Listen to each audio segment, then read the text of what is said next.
Travelers on the Omnibus occasionally touches on mature subject matter with mature language. As such, the audience discretion is advised.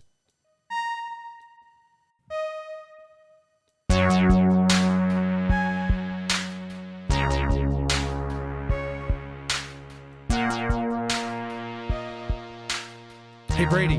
What? I've never said anything funny. There you go. There you go. That is There you so go. true. Yeah. Ladies and gentlemen, welcome to Travelers on the Omnibus, a field trip through nerd and pop culture. My name is James McCarthy. I'm Ethan Skinner. I'm Jody Kite. I'm Brady Davis. Later on tonight, we're going to give you our top 5 chalkboard on our guilty pleasure medium. It's Top going to be five. amazing. But before that, Ethan, what have you been up to? Give us the top 5 things you've been up to. The top 5 things are Number 5 was gut rot. gut rot. Gut rot. Number 2, shitting myself. Number 3, The bubonic plague. It fucked you up so much, numbers don't mean anything to you anymore. it's just Surprised you're here since you've already died of dysentery. Yeah. dude, like so. What part of it was Oregon did you die in? All of it. Oh, All no. of it. Yeah, All of all Oregon. So of growing it. up, real quick, I never had Oregon Trail. From at my house, I had Amazon Trail, and you could literally get bubonic plague. Yep. And some lady would just pop up and just go, "Oh no, you got bubonic plague!" And I was like, "This feels like it should be a whole lot more serious than what it Yeah, actually shouldn't is." that lady, first of all, shouldn't she be behind a respirator? That had to be. You have bubonic plague. Was that freeware? That actually got a Switch port, Oh, like a wow. remaster. The Wow. Oregon Trail. You not the got Amazon bubonic Trail. plague. The American laser games like Mad Dog McCree and a whole bunch of those also got Switch ports. wow. And Wii ports. It was great. Okay. That's I believe the amazing. Wii a lot. But yeah, no, I had a sickness. I felt like death. Jay can confirm. Were you down? No, with it? don't, no, it's no. I was about to say, were you down with it? No, and then I he did was that. trying to look at you and go, don't do it. The butt rock finally got to him. Is that what it sounded like? Oh. Yes, it did. Okay, there you go. But like everything else, I overcame it, and I'm feeling much Drowning better. deep in a sea You of found the- vomit. you found the remedy. Choking I found on my pizza rolls. That guy seems like the coolest dude, and I just like there are 2 songs that I can stand of that band Yeah. anymore. No, he was like in a concert and someone was like shitting on Taylor Swift, saying, "Fuck you, I like Taylor Swift." I was like, "Holy shit!" Like Thank there you, was Draymond. this kid in the front, and I saw where he was like shoot, like I think things were a little bit intense, and he was like he like stopped the show and like went out and talked to her and everything, and That's it was good. like, "Oh man, it's really cool that you're here," and all this like, and I was like, "Oh man, this dude's really fucking cool." Yeah. Yeah, Too Can't bad stand his his music. music is terrible. yeah. This guy seemed really cool. Can't stand his fucking voice whatsoever. Like So you've been shitting and puking. shitting, puking. Absolutely, I was very close to almost dying. Oh Like man, it got to the point where my throat and collarbone is sore from the amount of. goddamn, you might have actually had the plague. Jesus, You might have I'm had it. Pretty sure I did. But You know. Let me trumpet this young man for a moment. This young man came to work on that because nobody was there to relieve him. Jesus. I'm here Yeah. to spread my misery. I would. Yeah. I was about to say that's actually not that great of a thing. Yeah. Yeah, No. no. Like, no. The great thing is that he had the literally intestinal fortitude to do it. Like the bad part is, there was no one available. But whatever. I couldn't have gotten out of bed at that point. Yeah. There's no way. Like I not only was I late, but I came in with like 2 bottles of like the like half gallons of Gatorade, a packet of saltine crackers. He had the Gatorades Jesus. that come in the rectangular bottle. Oh wow. Yeah, and they were just like hook like we tried to find the IV stand. We tried to hook that up, and we couldn't find it, but it's okay. You better be glad you weren't pulled okay. over because DUI doesn't care But- because that is under the influence. No, all he had to do, if he'd be like a Dilophosaurus from Jurassic Park, he just shoot blinding toxin into their face and then just drive off. I just screech at them, spit at them, and then Yeah. Yeah. Mm-hmm. Yeah, Would the screeching have sounded like this? dear Lord, I want to see one of those sovereign citizen videos, but with a Dilophosaurus as the guy as the sovereign. That citizen. only works if Dennis Nedry is the prosecutor. Yeah, That'd be great. Dan Snedry's the cop and he comes up. Yeah. But I survived the sick. That's a deep cut. Like no, That's part of the that, deepest. part of that nobody's gonna get. That cut is the deepest cut. You want a good time? Look up sovereign citizen videos interacting with cops. Quick counterpoint. Don't. But But do. Yeah. it's up to you. At your own discretion. That's the one time it's fun to see a cop fuck up somebody. I was in a courtroom once, and the gentleman. Oh, really? Yeah. The gentleman who was being interviewed by the judge was like, oh, "Sir, you've raised a number of points that you believe that this tribunal cannot act upon you. What are the? Okay, the first thing is that flag over there has fringe, which means it's a flag of admiralty, and this is not a court organized under the UCMJ. Yeah, that sounds. So about they right. hauled the flag of our country out of the room and brought one in that didn't have fringe. And that really kind of derailed his entire whole line of thinking. We prepared And that for was you. it. Well, yeah, that's what happens. We've got just the flag for you. Judge Ward, wherever you are, God bless you, sir. I love That's you. actually really I funny. love that. I like that. That love sounds that. amazing. That's awesome. But I overcame my ailments and I celebrated. Why are you swatting at him? Fuck you did. That's not going to keep the plague away. This show is going to be like 18 hours. No. Your feeling now is going to be my feeling come a few days from now. But I'm on the 3rd day of editing. I just got past the part where we insulted him for the 15th time about the shape of his vomit. Jesus. I watched the Bray Wyatt documentary. Oh, Okay. okay. Okay, Bray Wyatt becoming that's a good. immortal. Did you watch it the brief time it was on YouTube entirely for free? Yeah, that was. That's that how I was watch fan- most that was episodes of fantastic Dark news. Side of the I Ring. saw that and I was like, Vice, we love you. Part of me was we never like- watch you for free. Never. We always pay money. no, I have Hulu. It's on Hulu now. Okay, No. well, that's fun. Oh dear. Lord. The Bray That's- Wyatt documentary, for the love of God. I saw it come up and I was like, do I just want to go ahead and watch this. I don't have Peacock. Not anymore. I paid for Peacock. Sure. Was that accusatory? Was like, yeah, Okay, yeah, you Tyler, paid Believe for what you Peacock. want. It's Yeah. however you want to take. It's however the lawyers of Peacock want to take it. But I watched it. I very much enjoyed it. Very emotional toward the very last yeah. 20 minutes of it, as it should be. I can imagine. Yeah. Amazing, just all around amazing. And that's really it. Okay. So grandfather Nurgle and a guy, God bless, if he were still around, could play grandfather Nurgle because how like cool in the horror and creativity was that. I think there you go. So there you go. Great. So your chaos god is Nurgle. We're gonna sign them now. So keep going. What was your weekend? Sure. So, yeah, we talked about this guy before, but the YouTuber that used to be on Shut Up and Sit Down has his own channel where he reviews. He's still He's on still there. connected. Is he? He just doesn't do as much. Quentin Smith. for Right. Quinn's Quest. He's got his own channel where he does tabletop RPG books. Yeah. I believe this is his third This is the third. one. Previously, he did Lancer, and then the Wild Sea was the Wild first. Sea. Wild Sea was the one he did before that. And this one he did on Heart, Yeah. which Brady reminded me was based off of a game that the publisher did before called Spire. Spire. Yeah. Right.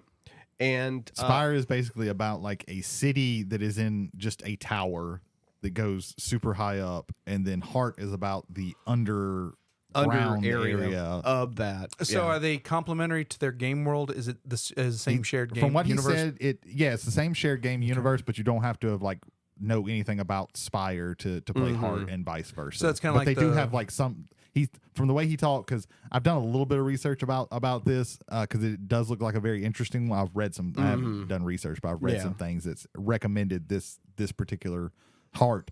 And from what he said, it uses some of the same systems, but it uses different things, but it adds some different things in too. So they are complementary, but you don't have to have played. So kind of one like the old White Wolf model, where you could like Vampire was its own game, Werewolf was its own game, and they share a universe, but Yeah. they're unique to themselves, Yeah. and you don't need one to play the other. Yeah. Okay, Right. cool, and then, cool. Like he pretty much like he opened it up where, you know, the part of other RPGs, the exploration part is usually mechanically not done well. Yeah. Like in Dungeons and Dragons, you kind of have to if you're not running out of a module as a games master, trying to have a cause and effect that's interesting enough for your players to want to delve into a dungeon can be a task if you're not equipped to do such a thing. Yeah. And this game is built around that, because the whole thing about Heart is that you're delving into a underground layer of dungeons and cities and different things, and you go deeper and deeper, and your players have a select different amount of choices of the paths that they go into, and then as the games master, you choose how those kind of things play out. The really cool thing was like you pick all of your reasons that you are going into this place, and the person running it has to eventually put opportunities for you to do those things in there, weave those things in, because that's how you level up, basically. right. And like, and they're like the bigger they are, the higher, like the bigger thing it is. Like, this is what you're finally working for. But Right. you're doing this little thing here and there. Like, and there's like huge like tables of choices. It's basically like it's pushing the games master to interweave narrative into background for the character player, so that Yeah. they have more investment in what's going on, and it gives the players a chance of being able to actually see those things fulfilled. And another thing I really like about this game is because I've always, ever since Vampire, I've realized, like, as a player, that and also from a game master standpoint as well, but as a player, where White Wolf, especially Vampire, you have the merits and flaws section, and that's really the only section in that game where you have an opportunity of, like, quote unquote, like, balancing out or min-maxing if you can, if your storyteller allows you to. But I've always been a player where, like, I want to take more flaws than merits. Sometimes I wouldn't even take merits. Yeah. I would take, I told a storyteller one time, it's like, I want to take, like, these 10 points in flaws. He's like, well, you can only take 7. It's like, no, you don't understand. I'm not taking any merits to balance that out. I want these flaws for my character because they make sense for my character. And this game, you get to a point where your characters are going to break down. You're going to have causes that are going to lead to them having negative things that happen, but those negative things turn into a positive thing mechanically in the game. Yeah. So that was another really cool thing about it. And also he really pushed that this game is only meant to be around 8-ish sessions. Yeah. It's not a long form game. Your characters are slowly breaking down as they're going deeper and deeper into the heart. Yeah, because like your final things that you're trying to do to get like your ultimate abilities are eventually going to lead to your death. Like if you play long enough, like you're going to, like, you're not going to make it out of this alive, because it's not That's not what it's about. Yeah. So it's like the way I'm understanding it is like you're going in with the expectation that you are going to die at the very end of this campaign. It's that death is pretty certain, not necessarily because the way he talked about it, like you can run like a shorter session where you don't necessarily get to that point. Right. But like it should be like, if you play long enough, it's going to be leading to that point. And I think that's why he said, like, if it goes longer than that right. 8-ish sessions, the game starts to fall apart if you don't push for that. And it's like only comparative to the end of playing 10 Candles. If you played it once, your character is going to die. Yeah. There is no getting around that. You're playing that game for the experience and for a different role-playing experience. Yeah, that's what I was kind of like comparing it to. Right, a little right. bit. That's the only comparable thing with that in 10 Candles, is that your characters are going to die. So that was cool watching that video, and it was very interesting. Like I said, that's something that's like been in my like Amazon watch list for a while. I'm gonna probably end up picking it up at some point. And then I watched the Netflix series 3 Body Problem. Yes. Which is based off of 3 books written by an author that I can't pronounce currently because I don't have it in front. And also, I'd probably butcher it because it's a Chinese author, and I don't want to do that. But it's an interesting science fiction story. It's 8 episodes, probably around. You're seeing it too, aren't you? Yeah, it's Lucy Jin, I believe. I'll try it. Okay.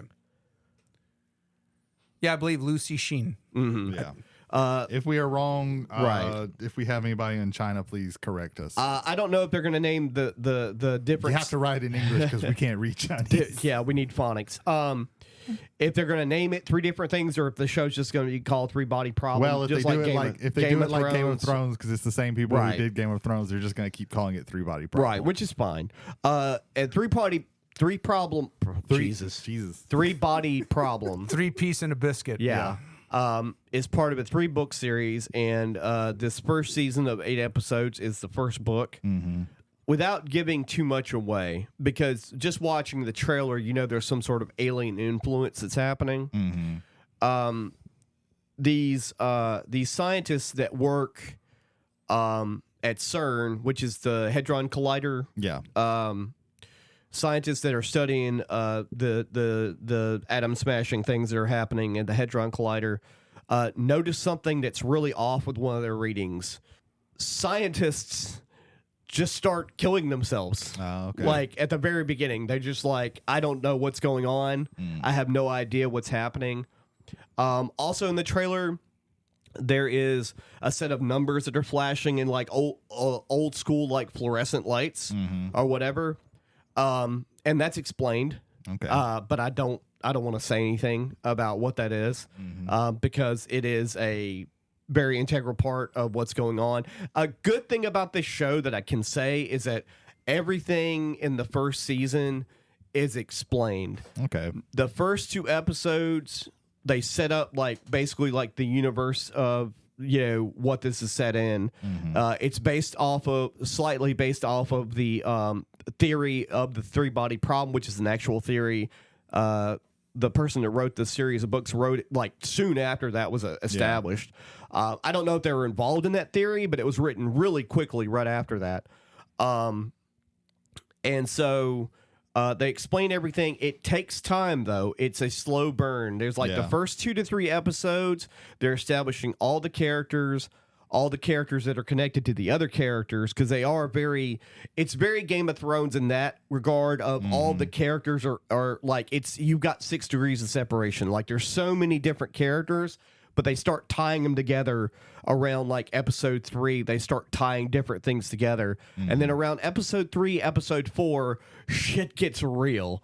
Okay. But it takes some time because there's a lot of really like obtuse plot structures that are used that are kind of confusing. But from a reader or someone viewing this for the first time, you understand it after you consume the whole thing.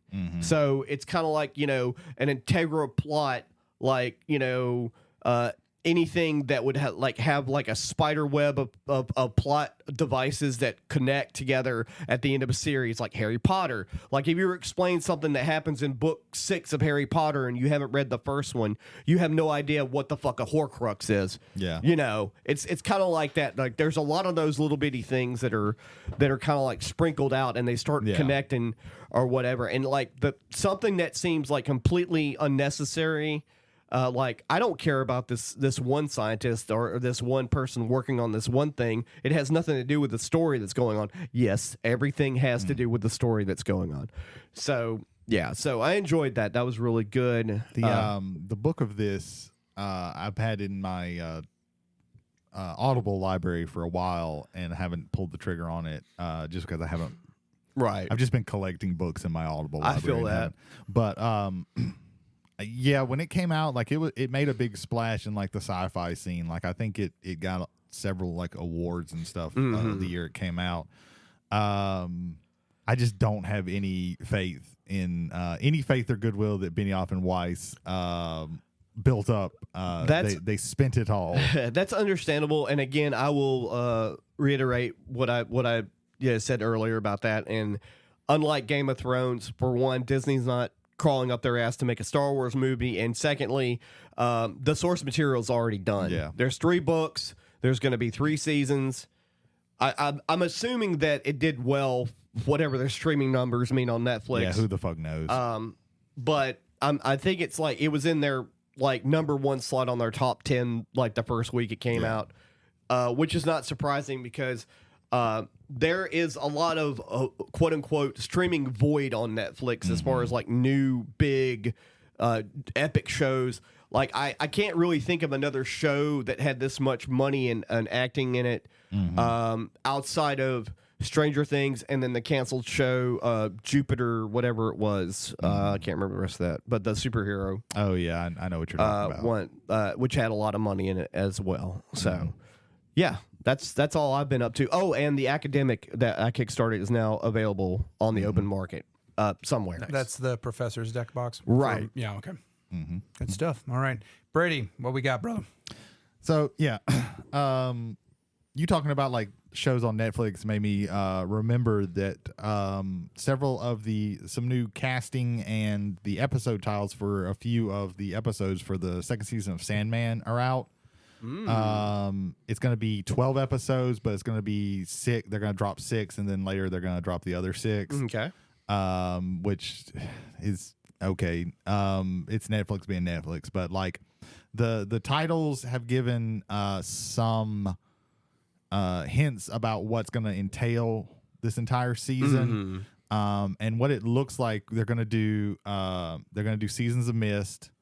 And for people who don't know what these are storylines. They're going to do the storyline Season of Mist, Brief Lives, and A Game of You really quickly. A Game of You. A Game of You might actually. I now that I say that, it might just be the Brief Life. I think they're going to skip A Game of You and do that maybe afterwards. It's not. It's and the reason is that one. Which I think is a really good story, but it's a story where Dream takes a pretty big back seat. Right. It's mostly about other characters. It's interesting, but it's not like the most flashy of them. And they're also they're gonna do the Midsummer Night's Dream. Little short story. They're gonna talk about specifically Orpheus is gonna be the story of Orpheus is gonna be part of it. So I'm excited about that. They've cast some people, they don't know exactly who, but they've cast Destruction. I don't know. I'm not familiar with the guy, but he looks like, I look at him and I'm like, okay, I can see him being Destruction. So there is that. I watched a couple of movies. I was just kind of looking around like, hey, what's something that I can watch, but I don't have to pay like a lot of attention with, because I was wanting to play Pixelborn on the computer as well. Because we're the store championships are coming up, and I wanted to get some practice in or figure out exactly what I'm going to be running. So I found out that Teenage Mutant Ninja Turtles Mutant Mayhem is on Amazon Prime. Oh, okay. So I was like, oh, hell yeah, let me watch this. And yeah, it's really good. Like the art style is great. The story is interesting. I like the character work between everybody. The way they put in some kind of deep cuts in there is really fun. It's a really good new version, and I'm excited, and I'm really glad that it's a thing. But yeah, the art style is good, where it's like it's a, you can tell that it was kind of inspired by like the Spider-Verse movies, but it doesn't just feel like it's ripping off the Spider-Verse movies. Right. My favorite thing about it is that like they actually got teenagers to be the turtles, and the turtles act like teenagers. Now again, I grew up with Teenage Mutant Ninja Turtles, the cartoon and the movies to some extent, but mostly the cartoon. Right. I watched the fuck out of that cartoon. So like I like have a very strong nostalgia for Teenage Mutant Ninja Turtles, and I think they did a really good job, and they gave you something a little bit different than what you've seen. Right. Again, like these are actual teenagers, and they act like teenagers, and they sound like teenagers, and you haven't gotten that before, so that's a good new thing. Yeah. All the voice work is really cool. You got fucking Ice Cube as the main villain, Superfly, and he's just saying lines from Ice Cube songs, like just randomly. That's great. Does he like strike down all the turtles and go, "Today was a good day"? Well, he does like he like That's they're running from him, and it's like Billy Bob had 27 teeth left. He wins. You're on the recording on that. I know. All right, there you go. Awesome. Congratulations. Ladies and gentlemen, Cameron Spaniard, God Emperor of Gaming of MacNarb Gaming, stopped by to tell us now that Billy Bob had 27 teeth left. Yes. Just in case you didn't notice that. Mm-hmm. I had 11. She had -9. How do you have negative? Never mind. Continue, Brady. This is the cesspool. Yeah, we don't need to figure this out. So, yeah, Teenage Mutant Ninja Turtles Mutant Mayhem, great movie. Watch it. It's really fun. On my watch list. Then I also watched. So, when it comes to the director Wes Anderson, I am very hit or miss with him. And Same. He is a director that you kind of have to like his aesthetic. If you don't really get into his aesthetic, like you're probably not going to like most of his movies. But one of his that I've heard was always like really, really. So I've like only watched a couple of them, and some of them I've not really liked, and some of them I have. Yeah. What didn't really feel the Royal Tenenbaums, although I know it's not a bad movie. Really like the Life Aquatic with Steve Life Zissou. Aquatic's really good. But one that I hadn't watched that I always heard is this is one of his best is The Grand Budapest Hotel. That's one I've also missed. And I've been seeing that on Hulu. It's on Hulu, and I think it's probably his most accessible movie, or at least it's his most like this is just a good movie, Right. regardless of the aesthetic. And the aesthetic is not; it doesn't feel like it's aesthetic first. Right. I think Rushmore also falls into that category. That was before he got like super into his style, his like leaning into it, but he still did a lot of like the Wes Anderson isms. Like there were still these little montages and stuff like that. And there's less than that. It's more of like the kind of twee aspect, but even then, like, and you know, one of the things that he likes to do a lot of montages, and he likes to do a lot of like flat blocking where it's just you can just see everything, and the people are gonna do what they're gonna do. He does a lot of like more interesting camera work in this one. Like this is like the more movie of his that doesn't feel like it looks like a Wes Anderson movie, but doesn't necessarily feel all that much like a Wes Anderson movie all the time. But this one, it's really good. It's one of those weird. They likes to do those story in a story in a story, where this guy who's a reporter is remembering a time when he was younger, and he met this guy who was like a really, wealthy guy who owned this hotel, and this was like, and the hotel is like not as good as it used to be, but he's talking about like how he came to be. And it was him, he grew up as a he was a bellboy in the hotel, and the guy who ran the hotel took him under his wing. And there's this other plot where this rich lady dies, and the guy who runs the hotel, who is Ray Fiennes, gets she gives him this painting in her will. And there's all this stuff with the family with that, and there's also this, nothing that happens in a Wes Anderson movie is in real life. But in this world, there is like some kind of fascist takeover, and it's actually talking about like fascism and stuff like that. Right. And the boy is an immigrant, so like there's issues when like somebody comes in from the fascist regime and it's like, hey, let me see your papers, and the guy was like, no, well, his papers are fine, and they kind of hassle him, and that actually becomes like very important later.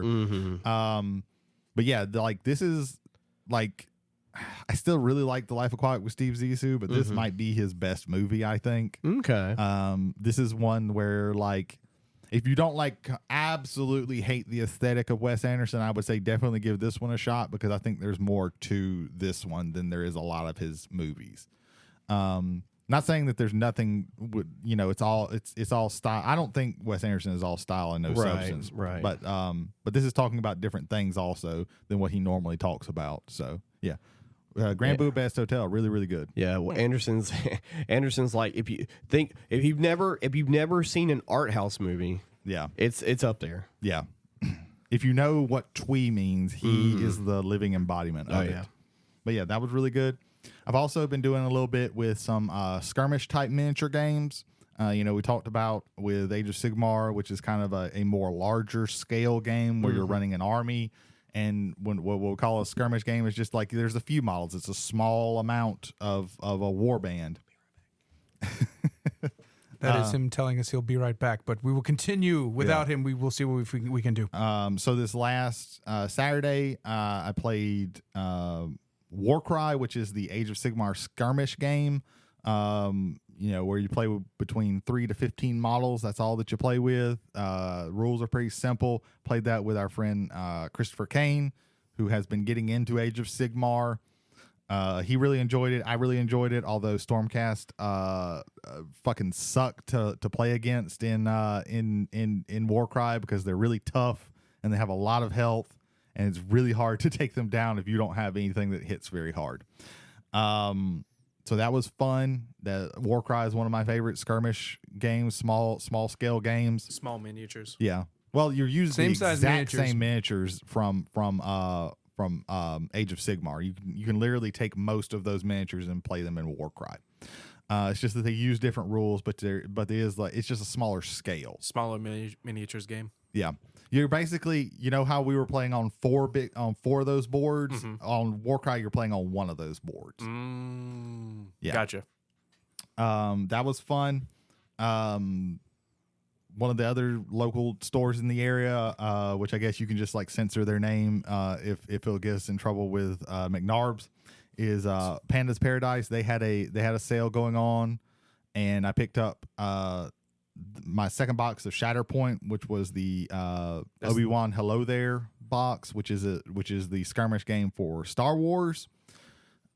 Which is in a different scale. And I just want to briefly touch on this. So the regular scale for Legion, and I believe also for Age of Sigmar and for 40K is 28 millimeter. Yeah. Mm-hmm. This one's a larger. Is it 40 millimeter It's scale? like 32 millimeter scale. So the models are bigger, which means the train also is bigger, but 32 millimeter scale is also train scale. So for train modeling and things like that, you can actually bring stuff from that world into the game, which I think is pretty cool. Mm-hmm. Yeah. But you can't like move those in between. But yeah, it's a really fun game. We've been playing it. We played it a couple of times up here at the shop. I really enjoy it. I've got pretty much my squad that I'm going to play right now together. It's going to be Mace Windu and Obi-Wan with a whole bunch of clones. So that's really fun. And then I also we've been thinking about these other skirmish type games, and there's a Marvel skirmish game called Crisis Protocol. Now a while back acquired the base box for this from the store. They were getting rid of their it's not display. It was on their shelf. It was on their like try it shelves. But a lot of the models were like very poorly put together. Our friend Christopher Gomez, very bad at reading instructions. So That tracks. I still have to, there's like 3 or 4 of those models that are like, I have to sit down and like really get some green stuff and some putty and really like figure them out. But and a while back, Jason Holder, he decided that he was going to buy like literally everything that came out, and for a while there he did, and then he finally got the hint that like we're not going to play this fucking game, And then we started playing the game. And then recently we've all started, because I know Jay, you have some stuff too as well. I have the base set, the original base set. Yeah. And I've actually painted the Hulk. That is probably the best miniature I've ever painted. Oh, wow. Like I legitimately believe that. I don't know what came together. I think it was talent. It's talent, skill, hard work, and luck. And I think luck was about 90% of that, but it still ended up being a great model. It's very humble of you to say that. Yeah, we try. But we you try use around talent here. and skill twice in being the same thing in there. I've always not humble. I've always treated talent as innate, like somebody picks it up for a first time, whereas skill is something that you actually I get learn that. stuff. I get that. But so that I also picked up the New York City apartment building, which is still in the box, but I'm going to be putting that together to give us some more terrain. And we just have a few more spots. I will say this. I initially didn't like their New York City vehicle box because you could either have a garbage truck or you could have an Oscorp oil tanker. And it's like, so the other one doesn't. Well, not necessarily, because you can, like, you don't have to glue those parts together. So you could swap out for whichever one you think looks better on the board. And then the other part can just be laid down as like terrain or something that's blocking in the area. And you actually have an extra little thing there. So I do commend Atomic Mass Games for, you only get one vehicle out of it, but you still have other stuff you can do with the stuff that's in And these there. are both by Atomic Mass. So we're next week. I think we're gonna end up playing Crisis Protocol. I got the X-Men affiliation box, which has Cyclops, Wolverine, Beast, and Storm. All of those look like very fun characters. And then I also, a while back, I think, was it you or Holder who got the Inhumans box for me? Somebody bought me for my birthday or something. I think Jason got you. There was a box with Black Bolt and Medusa from the Inhumans, and I love the Inhumans. I think that they're really cool characters. They haven't been done very well in the MCU. I would argue they were done as best as they could by the actors portraying it, and were portrayed by the writers, directors, and producers. Yeah, the acting was good, but like the actual the way things happened with that was really poor. I'm a huge fan of Anson Mount, so I guess I do have to put that bias in there, and because he played Black Bolt. I always want to call Blackamus Boltigan. Blackagar Boltigan. Yeah, there you go. It's his actual name. There you go. Comics are not serious, people. No, they're not. Until they are, and then you have to massage these things away. Yeah. This is the way it is. So I have those, and I built those. So I need to be getting more Inhumans. I need to be getting some more X-Men, because I want to just do the X-Men. So I put all of that. I'll put all that together. I finally got that box, the Inhumans box, and put that together. So I've got a decent amount of the stuff, and Holder just has a ton of it. Today he was building all of the wizards, so he's got a whole bunch of wizards, Which includes Wolverine. Yeah, he's gonna have Wolverine in his list too. Wolverine, the master of magic. So yeah, Is he gonna have a cape? he did say he wanted to make one of those Sorcerer Mickey hats for him and put it on top of him. Lord knows he has enough Lorcana cards for reference. Yeah. But so yeah, that's kind of what I've been doing with that, is preparing for that, and also we're preparing things for tomorrow. It'll be later. It'll be in the past when you listen to this, but playing our Age of Sigmar game. The only thing that I'm thinking of right now is just Wolverine wearing Yensid's hat, commanding an army of broomsticks now. Yeah. Wolverine was actually possessed by the Phoenix Force not too long ago, like an older version of him. I believe that. He had like burning claws. It was pretty cool. Yeah. But did he have broomsticks? No, I don't think he could. See, the broomsticks would burn. I think. I want Wolverine to have like Ghost Rider powers. That would be interesting. That would be interesting. A Ghost Rider Chain Wolverine. shoot out of his hands instead of claws. So there's a character called the Cosmic Ghost Rider, Yeah. who in an alternate timeline is Frank Castle. Mm-hmm. So The Punisher, by the way. the Frank Castle, the Punisher. So Thanos keeps killing everybody, coming down like every once in a while and just murdering the shit out of a whole bunch of people. And so to combat this, and he finally gets down to like it's the Punisher and like almost nobody else. So the Punisher's like, hey, let me make a deal with the devil and become a Ghost Rider. As it so always goes. he does that. And then that doesn't work. So Galactus comes when he's literally the only person left, and he's like, "Well, make me your herald, and I'll be have Ghost Rider powers, and I'll have the power cosmic, and let me take on Thanos." And it still isn't enough, and he basically becomes the servant of Thanos, and he loses his fucking mind. It is funny. And after the story arc where he is introduced, which is about this old Thanos who has killed everybody, going back in time and bringing the young Thanos to kill him so he can finally be one with death. Yeah, because Thanos had a hard-on for death. Yeah. That was the whole reason for everything. He gets sent to Valhalla, and then he leaves Valhalla because he decides, okay, Thanos is bad. Here's what I'm going to do. I'm going to go kill baby Thanos. So there was an arc which was literally called Kill Baby Thanos, where he goes back and tries to murder Thanos in the crib, and then goes, wait, no, I can just teach him how to be a better person.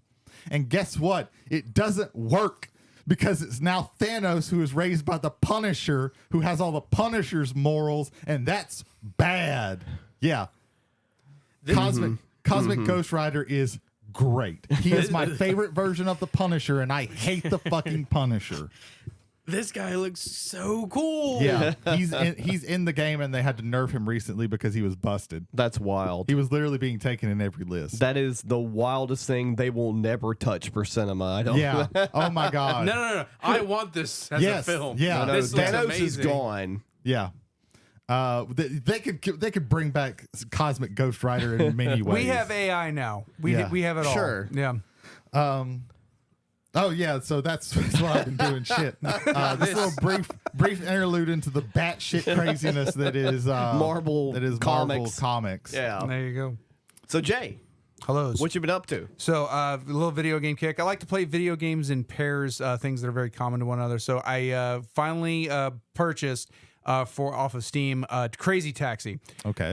The Sega classic where you go, hey, it's time to make some crazy money. Here we go. And then you just have to do insane things to get fares. And and this game predicted Uber fees greatly, because it's like, oh, you have to go a kilometer down the way. That'll be $400, please. Yeah. It was great. And Ahead so of its time. and so the game I paired with it, very similar game, Deus Ex. Yeah. It completely. If you're playing both, you really don't know which one's which. That is like I've had Deus Ex for a long time. I bought it initially, and I actually used that CD key to unlock it on Steam years and years and years ago. I like to go back and visit to it. Simple premise: what if every single conspiracy theory was true? Go.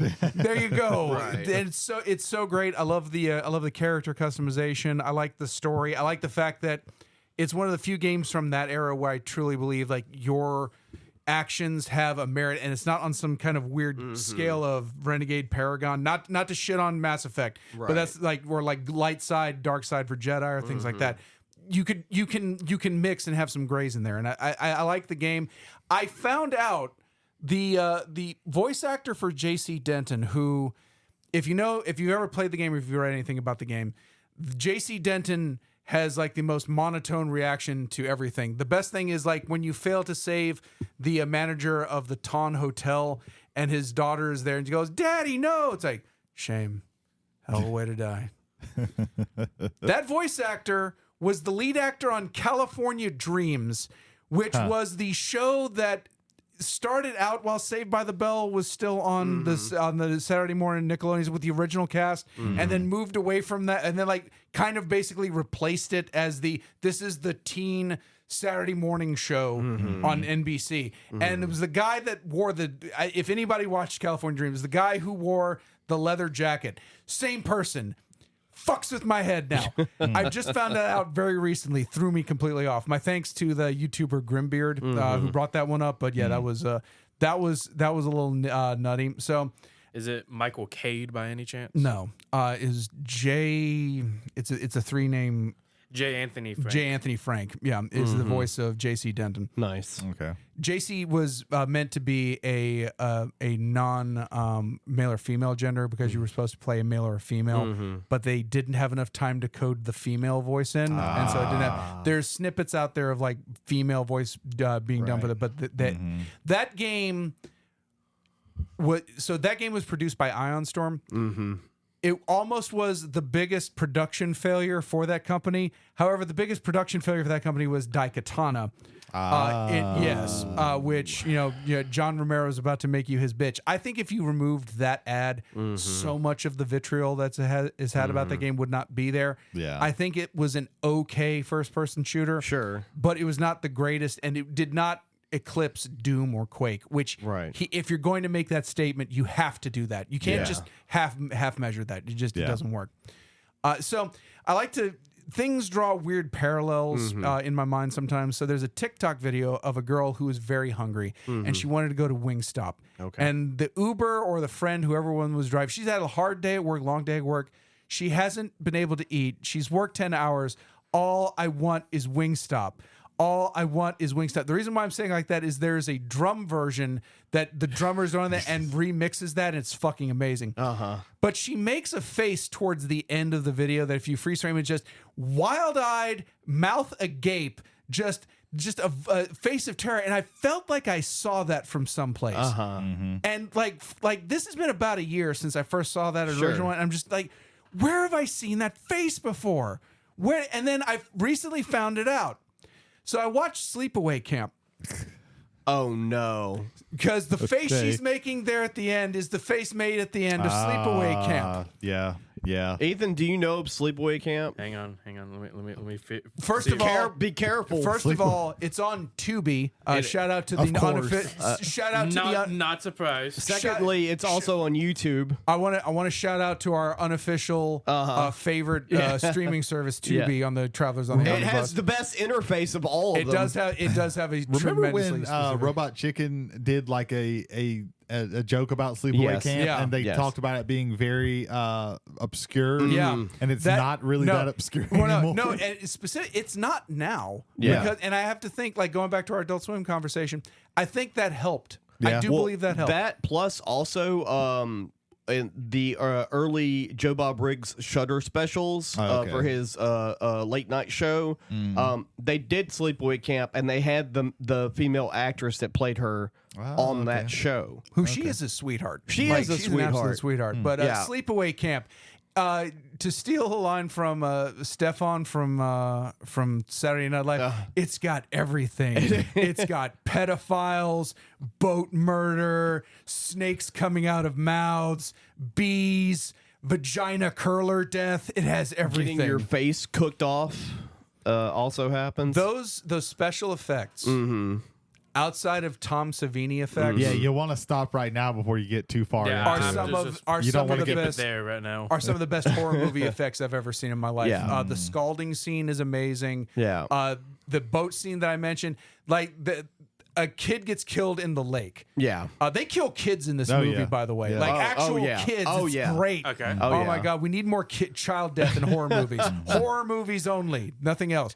So the guy, like, the boat's now on and they tip the boat over, and it's a life mask of the kid, and it looks fucked up. And then there's a snake crawling out of its mouth, and I'm like, that's metal as fuck, dude. Yeah, in the movie, in Sleepaway Camp, what they did, and they talk about this on the Joe Bob Briggs drive-in show, they took a 19-year-old Filipino man, and they superimposed her face over his body. No. By that, they did a life mask of her because the initial thing was, "Hello, teenage girl. Yeah.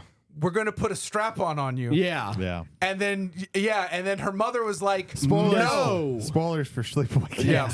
Yeah. Spoilers for a movie Yeah. from 1986, almost 40 years now. Yeah, No, yeah, we're yeah. it's Anyway. like 83. 83. Sure. Sure. More than 40 I was years. about to say if it was Sure. 86, it would be 37 years old. Yeah, that's why I said almost 40, but now it's over 40. So yeah, there you go. I've never said anything funny. Anyway, moving on.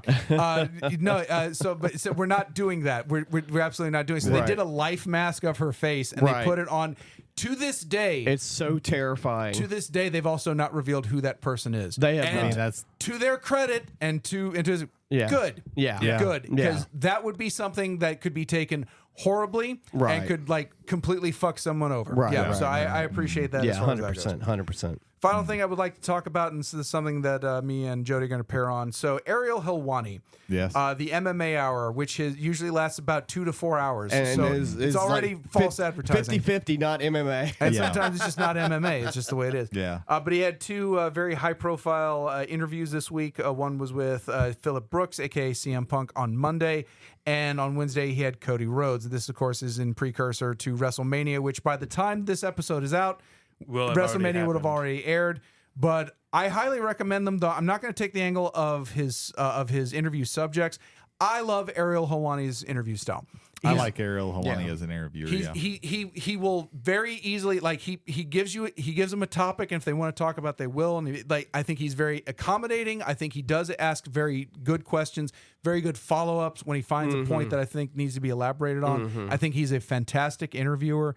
Fuck Dana White for trying to erase him from the UFC and from MMA coverage in general. You need UFC is a Dana White's a petty bitch. I literally just watched last night. I watched a video of like the times that UFC has scuffled with reporters. And particularly Helwani. Like he was like he was banned from the UFC. Like you can't do that. This man's voice is one coming from both passion and knowledge, right? And it's of the sport, not necessarily of who is the purveyor. Some of the sport. Funniest things that you will ever watch are go watch an Ariel Helwani interview with either of the Diaz brothers. Just pick one. Right. Yeah. Nick is my favorite, but you know, Nate's also a good one. Because that's already just a bag of wet cats. And it's just like, man, how did Helwani not get punched in the face with this? And he didn't even really do anything. Right. I also like his interviews with Chael Sonnen. I think those are pretty cool. Yeah, Chael Sonnen's a good he's just a good guy to listen to talk. But yeah, my main focus on this, I want to give props and flowers to Ariel Helwani. Just a fantastic interviewer, fantastic journalist in, I guess, combat sports is how we're going to do that. But for the UFC over the years, and this was a great opportunity to bring him up on the show. 'Cause it was fantastic. Also, I want to like note on what we were talking about on the way up here. Yeah. And the thing is, like, you have to know you have to pick up on certain things with him though, because he's not as bad as Not Sam, who is another, like, you know, quote unquote Sam Roberts. Yeah, Sam Roberts. But Sam Roberts, like, full tilt boogie kayfabe kind of guy when he's talking about stuff, and Helwani normally is like up and up. But a lot of times though, like the Rhea Ripley interview, right? He also had an interview with Rhea Ripley, which broke down into sports entertainment when Becky like appeared. It's like, hey, I'm here. Right. I just want to talk. And then they had a Raw backstage. Sometimes, no matter what, there will be kayfabe storyline type of stuff going on, and you kind of have to go with that. Like that's part of the beast when you're talking about wrestling. That's gonna happen. You're gonna flip between, you know, this and that or whatever. And like Rhea Ripley, her and Dom did like a eating thing where they were like on one of the many different like YouTube channels that like Wired or one of the other ones or whatever, where they ate Australian snacks, and that was during Elimination Chamber. Watching Dominic Mysterio eat Vegemite. A Vegemite. No, the other one. What's the other one? There's another one. Because they did the gamut. Malmite. Yeah, I think it's Malmite. Yeah. He ate Malmite. Was like, with no warning. And it was a lot. She keeps it kayfabe most of the time. She'll be joking, but anytime anything comes up, she will be talking about, I'm going to beat so and so's ass in the ring. Like, she keeps it kayfabe almost all the time, which I can respect. You know. Speaking of WrestleMania, I watched a little video that was posted online of this little girl is watching. It was this previous SmackDown where they beat the shit out of Cody and whipped him with the belt. Yes. No, that was this Monday Night Raw. That was this Raw. This Raw. Yeah. So this little girl's watching it and she is bawling her eyes out and she goes, "I'm never watching Moana again." How can they do that? Join the club, little girl. I watched a funny ass reaction video because Foley has his own channel. Yeah. And his own team of guys. Really great video where like him and and Undertaker like reacted to the Hell in a Cell match. That was WWE. That's on the WWE channel. It's also on Mick Foley's. That like they, it was. They probably let him go. It was filmed. It was filmed in his house with his crew or whatever. And so they did it. He hadn't seen the clip of The Rock and the Cody segment backstage. Yeah. And they showed him watching it, and he was just like, "What? Well, Mick, what did you think of it?" It's like, that was great. I'm saying The Rock should probably sell that belt though on eBay. It'd probably go for a lot of money. Yeah. With the blood and everything, you know. Just I'll touch on the interviews just real quickly. Yeah. CM Punk, I don't think he was lying, but he's had enough time to think about his responses to give a response on there. Sure. He is a storyteller first and foremost, and I'm not saying that he's lying, Right. But I'm saying that he's presenting it in a way that one makes him out to be the hero, and Oh, two, yeah, in a of way course. that is entertaining for the people he knows are going to be watching. Well, the thing is, like, the Jack Perry thing he could talk about because he didn't have to sign anything for that, but the brawl out thing he still can't talk about, Yeah. because there's an NDA or whatnot, but he can imply certain things, but he can't really come out and say what happened. Yeah. And, Exactly. the Cody interview, which aired today, the day we're recording this, I don't know if I believe this part, but he said that he found out he was losing the match 5 minutes before the end of the match. And with how programmed those things are, I refuse to believe that. Like, Yeah, I can imagine he, like, maybe going to the ring, okay, this is what's going to happen. Because when the Steal of the Century happened back in WrestleMania, like, what, 29, 31, it's like... The heist of the century, Seth Rollins. Seth Rollins. 31. They found out about that 20 minutes before the match. So even then they knew the end, and you had to do that, especially with that. You can't just.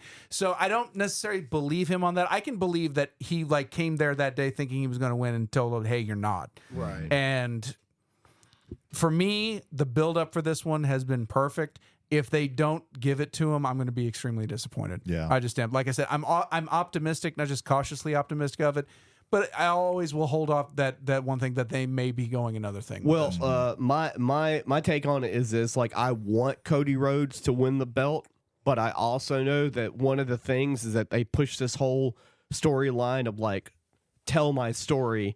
And again, for me personally, growing up watching wrestling from a very young age, both NWA before WCW and WWF before WWE, and even AWA, is that the Rhodes legacy is not necessarily one of winning championship belts. Dusty did win some premier matches, but most of the time he was always the underdog, and the underdog rarely wins. And when he wins big. So I'm hoping Cody wins. If Cody wins, this is it. He's the face of the company. They keep talking about Roman Reigns wanting to, like, take a step back and retire. And if they don't pull the trigger now, I don't know who's going to beat him when. Yeah, for real. And they don't need to just, like, let Cody lose and have Roman just be like, here. Yeah, I'm giving up the belt. What and they now did we to- start a tournament or some shit. Yeah, like- I want to retire undefeated. Like, don't be pulling that. Don't give me the whole, like, this isn't really the old Carney wrestling thing. If they do that, it's the old Carney wrestling routine. Like, if they have him just bow out and say, "I'm retiring undefeated," go fuck yourself. You're still not Bruno Sammartino. You didn't defend the belt for 8 years in a row. They're not even Hulk Hogan. Yeah. I'll even say it like that. Take the fucking pin, and Roman will have also told his story and peace the fuck out for a while. But the problem also, I'm gonna get on a podium for a second here, is that By the way, welcome to Whiskey and Wrestling Wolfpack. what happens? What are the Wait a minute. Sorry, I have to do this. what are the ripple effects of what's left of the Bloodline storyline and all those guys? Like, what are they? If Roman loses the belt, what happens? Does that all fall apart? Legitimately, I want to see Solo Sikoa break out.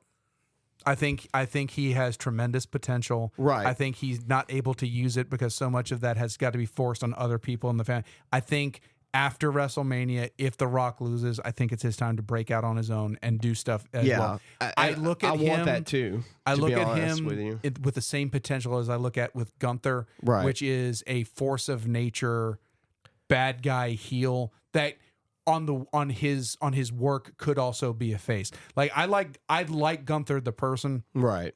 because I think he's well put together in his head. Like he's articulate when you're listening to him in interviews, when he's actually talking about the art and the craft. Fantastic human being. When he is Gunther, that actual character, it's fantastic. I think Solo Sikoa embodies a lot of that, particularly from the physical side of things. I just would like to see him a chance to be able to explore that. If they focus on all of the interior storylines that they could work off if the Bloodline falls apart, per se. They could even have it to where some of them try to carry it on and build the faction with Roman not being there. Maybe even excommunicate him from like the group as the head of the table and all that BS. The problem is anytime that you end a faction, there's always people that are within that get, I hate using the term, but genetti. Yeah. Somebody's going to get genettied. And I don't see it being either of the Usos. Like, they're fucking over as fuck. Yeah. Like, both of them are Well, really the good over. thing that they've done is, like, at least with Jay, they've gotten him away from that, so he is They've given been him able his to become singles his push. own. And it's worked. And it's worked in that vacuum, and which makes me think that if it worked there, we can try it with other Yeah. people. Well, you just watch these little clips of like Jimmy just doing like funny little things and like being his own little character, just in the background there. Right. And it's like, okay, well, he has potential too. Right. Like I think both of the Usos, they could just go and have singles careers, and I think that they could be good. I think I'm really looking forward to their match at WrestleMania too. And they really need to, that also needs to like hopefully end in a good way where they can move on and do something else, especially if they keep them on separate shows. I feel for the most part this has been a very well booked WrestleMania. I am looking forward to Saturday and Sunday. I'm curious what this would have looked like if WrestleManias had stayed to one day. Oh yeah. If there's one thing I will be appreciative for, at least in wrestling, because of what the pandemic was, it forced a 2-day. It's already weird, so let's make it weird and special. Let's make it 2 days, and then the follow-up WrestleMania that happened in Tampa, that was 2 nights. That first night where I believe I think that's where Bianca beat Sasha for the title. I thought that's one of the best main events I've ever seen at a WrestleMania. That doesn't have a chance to be a main event if it's a one night. And I think also there's 2 things I want to touch on real quick. If it was a one night show again, there'd be 2 things that would be happening. Well, there'd be one thing that would be happening if they still had to go along with this tag match between Roman, The Rock, Seth, and Cody. They would have to do that earlier in the show, and there would have to be stakes. It would have to make sense. So the stakes would probably be like, if Roman and The Rock win, then that's the main event, Roman and The Rock. And if Cody and Seth win, then Cody and Roman or whatever. Yeah. Also, if we didn't have this tag match in the first night, we would probably have another women's title match as the first night main event. Yeah. And that sucks too, that's not going to be a thing. Yeah. That is disappointing. Definitely, because I think they've done interesting things with the build up for both of the women's titles. I think they caught up with the Bailey versus EO match. Yeah. Because I think they were very slow in kind of getting that. They were so rolling. And now focused on Rhea and they've gotten Becky. it rolling. Yeah. But I think they were a little slow on that. Yeah. There are hiccups in there. I think the Dom and Santos Escobar. Santos Escobar versus Ray and Dragon Lee. First of all, it shouldn't be Dragon Lee. When he said he needs a partner, and like everyone is literally chanting Carlito's name, Right. And it wasn't Carlito, it was Dragon Lee. Right, And when yeah. Dragon Lee came out, he wasn't booed. Right. There was no reaction. Right. Dragon Lee is like one of the best luchadors. If there is if there's an heir apparent to the luchador style that Ray pioneered in America, Right. The luchador, but in America, for American audiences, Right. Dragon Lee is ready to go. Yeah. I 100% believe that. That is a disservice to him because now everybody looks at him as a non-factor. Yeah. Not as a not as a non-factor, like as a we didn't want this one, we wanted this one. Yeah. Well, yeah, that's because like a lot of the WWE fans are like, character is just as important as wrestling acumen. And so like Carlito is something people wanted to see. So that's unfortunate for Dragon Lee, but that's just the way it is. Final thing I'll say about WrestleMania and this whole thing, and we're going to move on to feedback. The tag titles are in a ladder match and they are separated. Right. The Raw and SmackDown titles have to be both grabbed separately. Right. Which leads me to believe that someone is walking away with the Raw titles, someone's walking away with the SmackDown titles. I don't feel the Judgment Day is going to get that. This would be the time for the Judgment Day to lose all of their titles and for Priest to cash in and get his. That's my opinion. Yeah, on I that. really think personally that the Judgment Day angle has pretty much run its course. Because I think a lot of the different people in that have their own kind of like thing they're doing anyway. Dom and Rhea typically do their own thing. And outside of the infighting, a little bit of infighting they have, is really Dom needs to break from Rhea so Rhea can be the natural baby face that she kind of has been booked as. Yeah. Like she, especially the last 2 months, she hasn't been heelish. The brawls have been like matched on pull apart brawls and not no one jumping one another. I agree with that, but Dom's getting at least 50% of the heat because he's with her.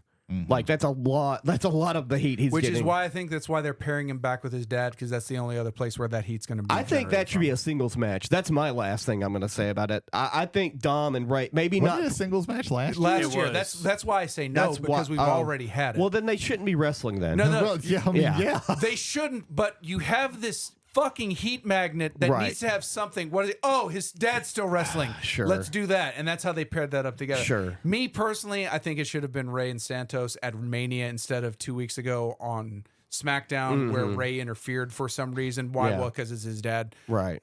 I think that should have been, and then that's to anoint one of the new Mexican stars into like the Right. spot that Ray is eventually going to have to give up. I found out he's like got 2 more years. He signed an extension. Oh my Christ. God. So like, Rey Mysterio isn't a real person. yeah, yeah. Every time I watch him wrestle now, I am like, it makes me mad because it's like, you shouldn't be able to do these Yeah. things. I think one problem, and this will be my last thing I say about the show in general, is that they have a good track record of recent time of being able to build the larger spectacle matches from Rumble to WrestleMania. There's always at least one, if not 2 matches that they don't build up very well. And that's the whole Ray versus Well, Dom. again, And they they even don't have with the- time, and even with the option for having 2 nights, Yeah. you have only so much time you can Right. put things together. Focus on, but I yeah. legitimately think was like, oh, we don't have anything for Dom. Quick raid, and Right, we'll just throw right, him in yeah, there and be right. done with it. Right. But yeah. So that's what we've been doing this week. It was an eventful week, it seems, for all of us, Yeah. gentlemen. Very nice. So we have had feedback. My cousin and art teacher, so nepotism, Lionel Clark, advises that he really enjoyed our episode on Adult Swim. He commented that he wasn't a big fan of the Aqua Teen Hunger Force movie, even though he was a big fan of Aqua Teen Hunger Force. I think he mentioned it was his favorite thing from Adult Swim. I liked it, but I can definitely, I believe the quote was, the movie is unwatchable. yeah. That is what he said. Yeah. He said that, take a show that's normally like, he said 15 minutes. I'll say 12 because of commercials. Yeah. 12 minutes long. I went and saw it in the theater, and I didn't have the choice of just quitting watching it because that's another different thing about streaming. It's like sometimes you have to give something a longer chance when you're plopping down your $12 and sitting there for an hour and a half. Yeah, and you spent $20 on popcorn and soda. I enjoyed it in the movie theater. I thought it was great. For one thing, you don't see shit like that in the movie theater. Yeah. Like hardly at all. And There is a mindset, like the Aqua Teen mindset is, I agree with him on this. A lot of Aqua Teen is a shock value, not necessarily to shock the conscience, but it's like, let us present you this weird scenario. Yeah. The longer you stay in that scenario, it stops being weird because you're accustomed to it. So I can see like an hour-long movie of that. Yeah, I could see that kind of grading on there. I thought they changed gears enough in that movie. I where think it was, every it was great. 15 minutes Yeah. something was changing, just like you were watching the TV show. And also, if you watched like a full DVD of any of those shows, like I would watch like a whole season of C-Lab 2021 or Metalocalypse all at one time. So the 15-minute increments didn't really factor into that because I liked all those properties. But I mean, everybody to them, selves and to their own like whims and all of that. Yeah, I in no way found the movie unwatchable. I need to watch the newer movie. It's out on Max, I believe. But yeah, I loved it. It has Neil Peart doing the drum solo of life. Like, come the fuck on. Like, R.I.P. Neil Peart. R.I.P. Neil Peart.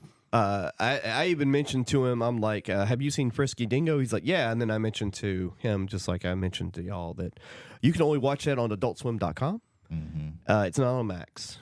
Yeah, that's Unless a weird one. You wanna, I don't want to say that too many times because Yeah. then they'll pull it from Adult Swim and never put it on Max.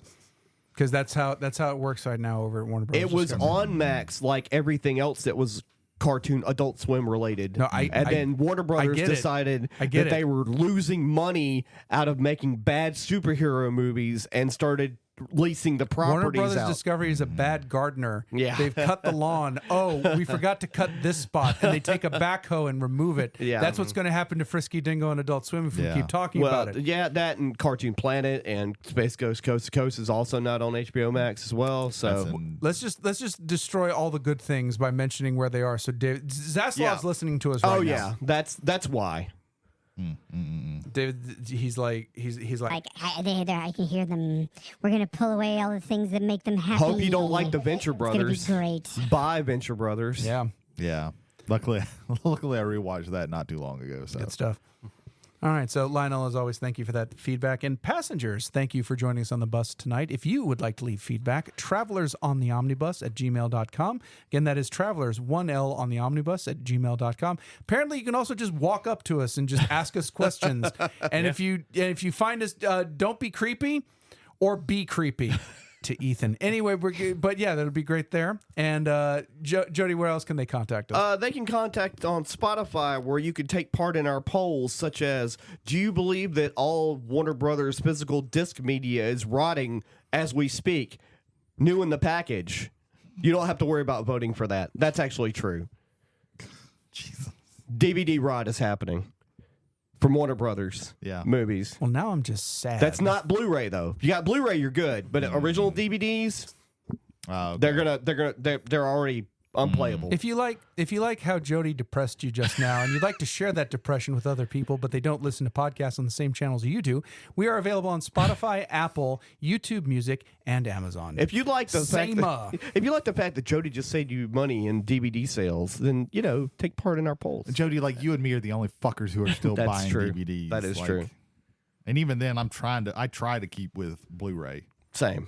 Gentlemen, let's get guilty. Time for the main topic. Guilty. So, ladies and gentlemen, presented for your listening approval, there's another chalkboard this week. It's going to be our top 5 guilty pleasure media. So this is stuff that this is a little insight into us personally and what we think are guilty pleasures. Maybe they're not. And how we would rank them as far as our own personal tastes. So I think it's very interesting. It's a little bit more open for the omnibus, the open bus tonight, if you would. So, gentlemen, I believe Brady, we're going to start off with you. And actually, before we start with you, our top 5 are we going for guiltiest pleasure or guilty pleasurest? Like what do you put the pleasure on top of the guiltiness or vice versa? I think I don't even really know how I rated mine. It's hard to, like, I don't know. I know the one thing is like one of like my out of like guilty pleasures, like this is something that I like the most, I guess. That's probably how I did it. This was really kind of a vibes thing. I was just like, this feels like it needs to be here, but I didn't really think about necessarily why it was going there. Right. This was kind of a loose. This might be there might be some controversy with this list, to be honest, because we said media, we just like everything. So with mine, mostly I focused on movies, because that's the thing of like guilty pleasures. I'm not gonna guilty pleasure read because so. I guess to start out, this is my definition. When I say what is a guilty pleasure to me, this is what I mean. This is something that I know is objectively not good in some way, shape, or form, but I still enjoy watching or listening to or whatever. And enjoying. Yeah. Regardless of how good or bad it actually is, I get some joy out of it. I know people have different, what isn't a guilty pleasure. I'm pretty certain we're probably going to have 4 definitions of the shit. But that's what I went through. So a lot of things that might seem to some people to be guilty pleasures isn't going to be. It's not. It wasn't on my list because I think that these things are genuinely good. Like fucking.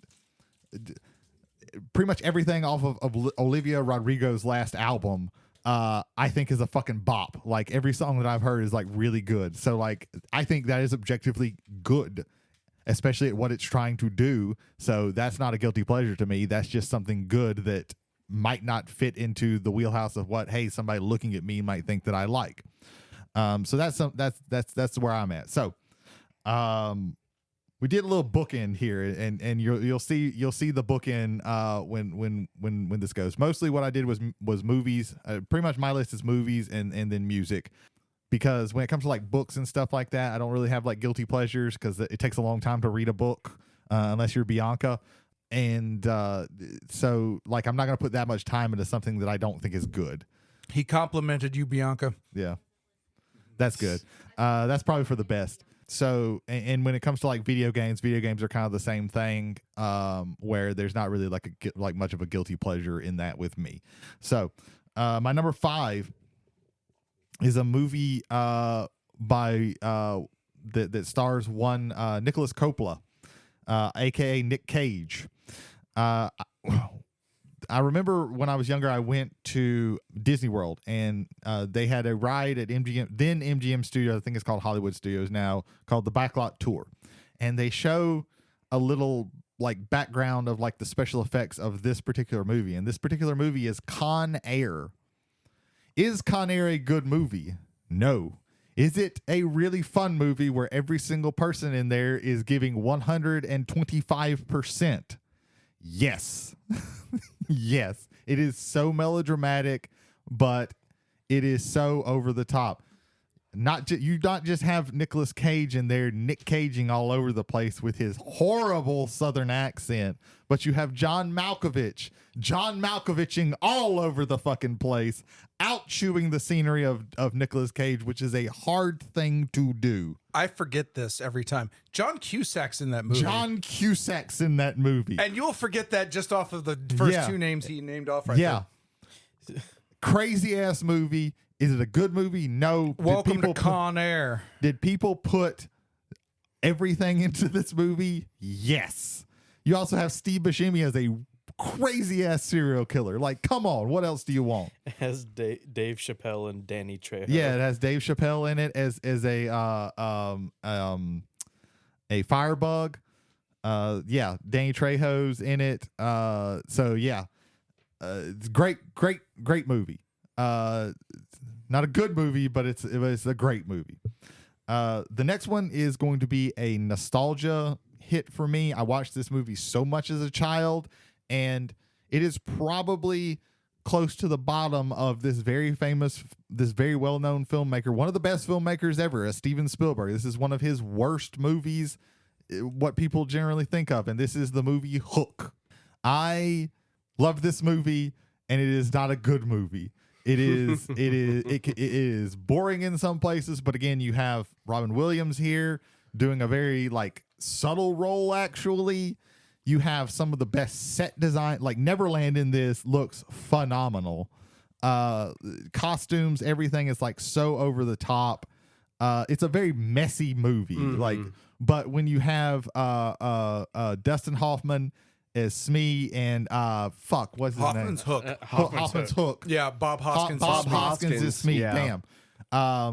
And it's because I forgot Dustin Hoffman's name, and then I remembered it, and then I was thinking of Smee because I was trying to think of who was Smee, because both of their names flew out of my brain. But that pairing is so good. You have both of them chewing the hell out of the scenery. You got Glenn Close dressed as a dude in there.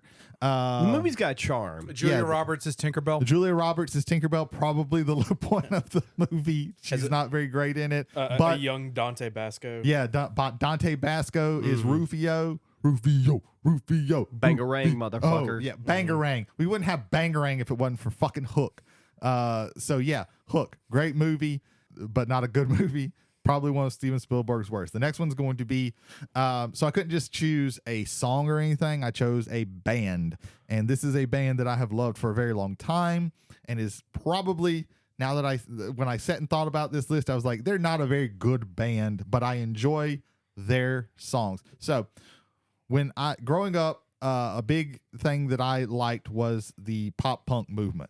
It gave us a lot of like not great bands. I think this is one of actually the better bands out of this, but this is the band Bowling for Soup, who had to most people they're a one or maybe two hit wonder, but both of those albums, They were 1985, right? they did 1985. They did Girl All the Bad Guys Want, And I think both of those albums that were on that, I can't remember the name of the one with 1985, but the other one was Drunk Enough to Dance. Both of those albums are I really enjoy those. A hangover you don't deserve. A hangover you don't deserve. Yeah. I love them, but they're probably not a good band. The guy's voice I can see can get very grating. But I liked it. Again, I like the pop punk stuff. So this was right up my wheelhouse. I think I'm probably the only person who can name more songs than those two of Bowling for Soup. I know that 1985 was co-wrote by the band lead singer from SR-71. Wow. He crazy. also wrote a couple other songs for Bowling for Soup as well. That's interesting. But yeah, they're kind of a one note. A lot of their songs are about like relationships and stuff like that. So you're gonna get that. But I love them. Like they're fun. And they're like Alexa Bliss's favorite band. So they wrote a song about her. So that's number 3. Number 2 is probably gonna be a controversial pick because I could not pick just one because I was sitting here thinking, okay, on one hand there's the movie Armageddon. And on one hand, there's Bad Boys 1 and 2. Neither one of these are good movies, but they're fun movies. Well, specifically, there are 3 movies. Yeah, exactly. So I just picked Michael Bay because Michael Bay doesn't make very many good movies. No, but they do But stuff. goddamn, they are fun. They do stuff. You're gonna watch Bad Boys 1 and Bad Boys 2, and you're gonna have fun. You're gonna watch Armageddon, and you're gonna have fun. Some of these other movies, you're not gonna have fun. Like, I'm sorry if you watch any Transformers after the first one, you're not really gonna have that much fun. But most of his movies are dumb fun, and that's what you get with him, and they are enjoyable. You can just put them on and you can just let them play, and that's Armageddon's a good way to kill 3 hours because it's a really fucking long movie. Now, don't go watching Pearl Harbor. Pearl Harbor sucks ass, but like there are explosions. Yeah, there are explosions. Watch that one part. That's the best part. He does explosions really well. And he actually is not like some of the techniques that he uses as a director are actually like influential. Like people like pay attention to his shit. I will also say The Rock is not on here because The Rock I think is actually a good movie of his. Pain and Gain I think is actually a good movie of his. So this is not in the guilty pleasure, but like a good 75 to 85% of his movies I would put in here as guilty pleasures. They are not good, but they are very fun to watch. And this comes to the bookend. The bookend, which is another movie by one Nicolas Cage. Nicolas Cage actually has quite a few of these guilty pleasures. And this is the movie that is America Fuck Yeah. This is National Treasure. National Treasure is a dumb movie if you think about it for more than 3 seconds.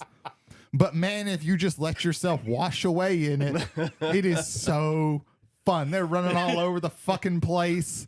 They have no idea why. Stealing the Declaration of Independence. They steal the Declaration of Independence in like the first 30 fucking minutes of this movie. Like, and that's the kickoff point. you got.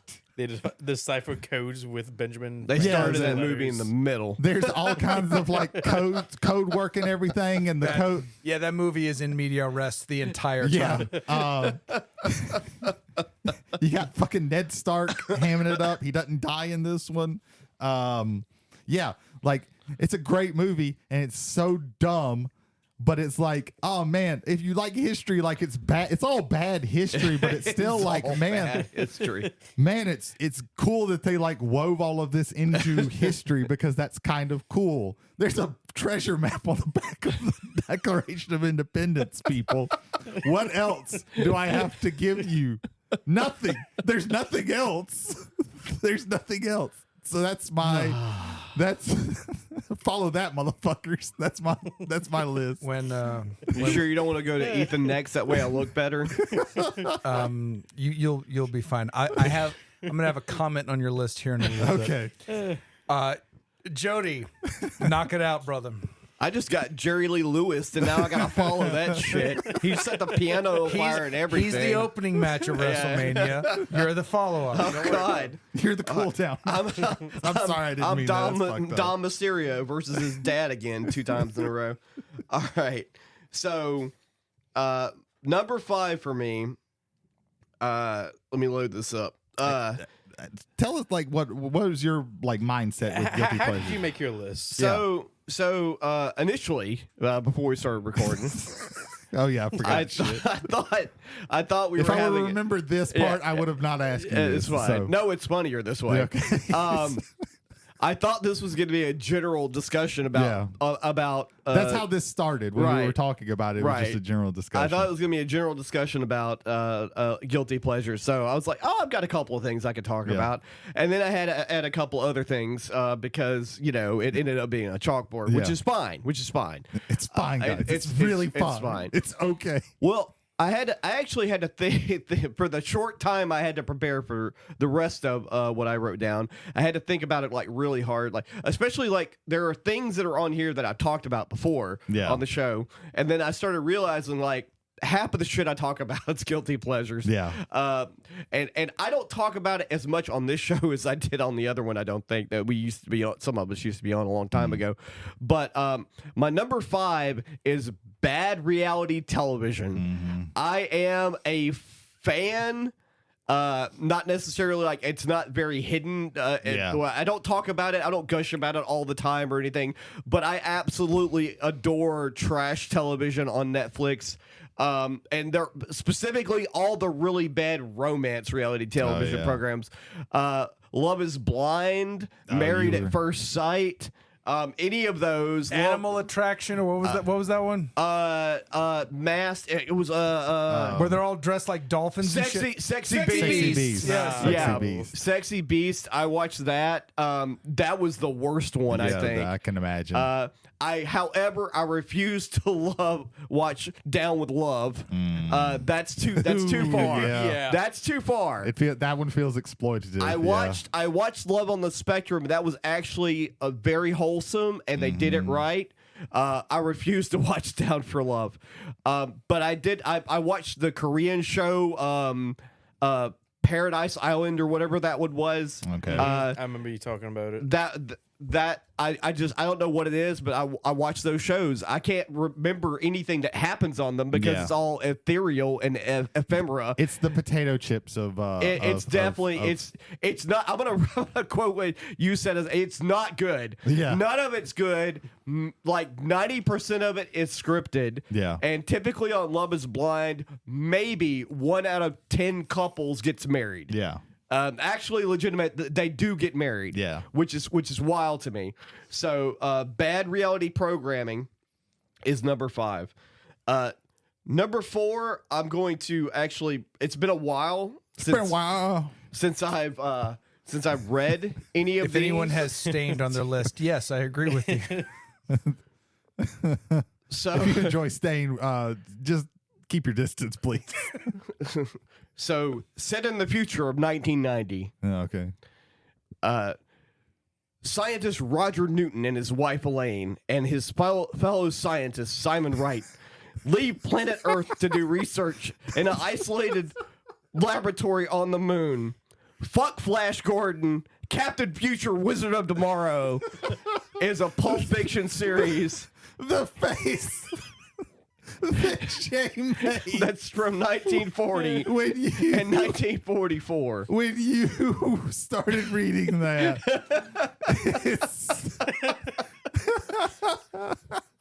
I did not expect Captain Fusion, the Wizard of Tomorrow, anywhere near this fucking shit. No, we have plateaued. We have plateaued as a podcast and as a people. If you think Buck Rogers cereals from the 40s is bad, this got an anime adaptation in the God. 70s, and it is horrendous, but also hilarious. Oh man. I'm not going to go into details about it, because I can't remember everything. There's so much.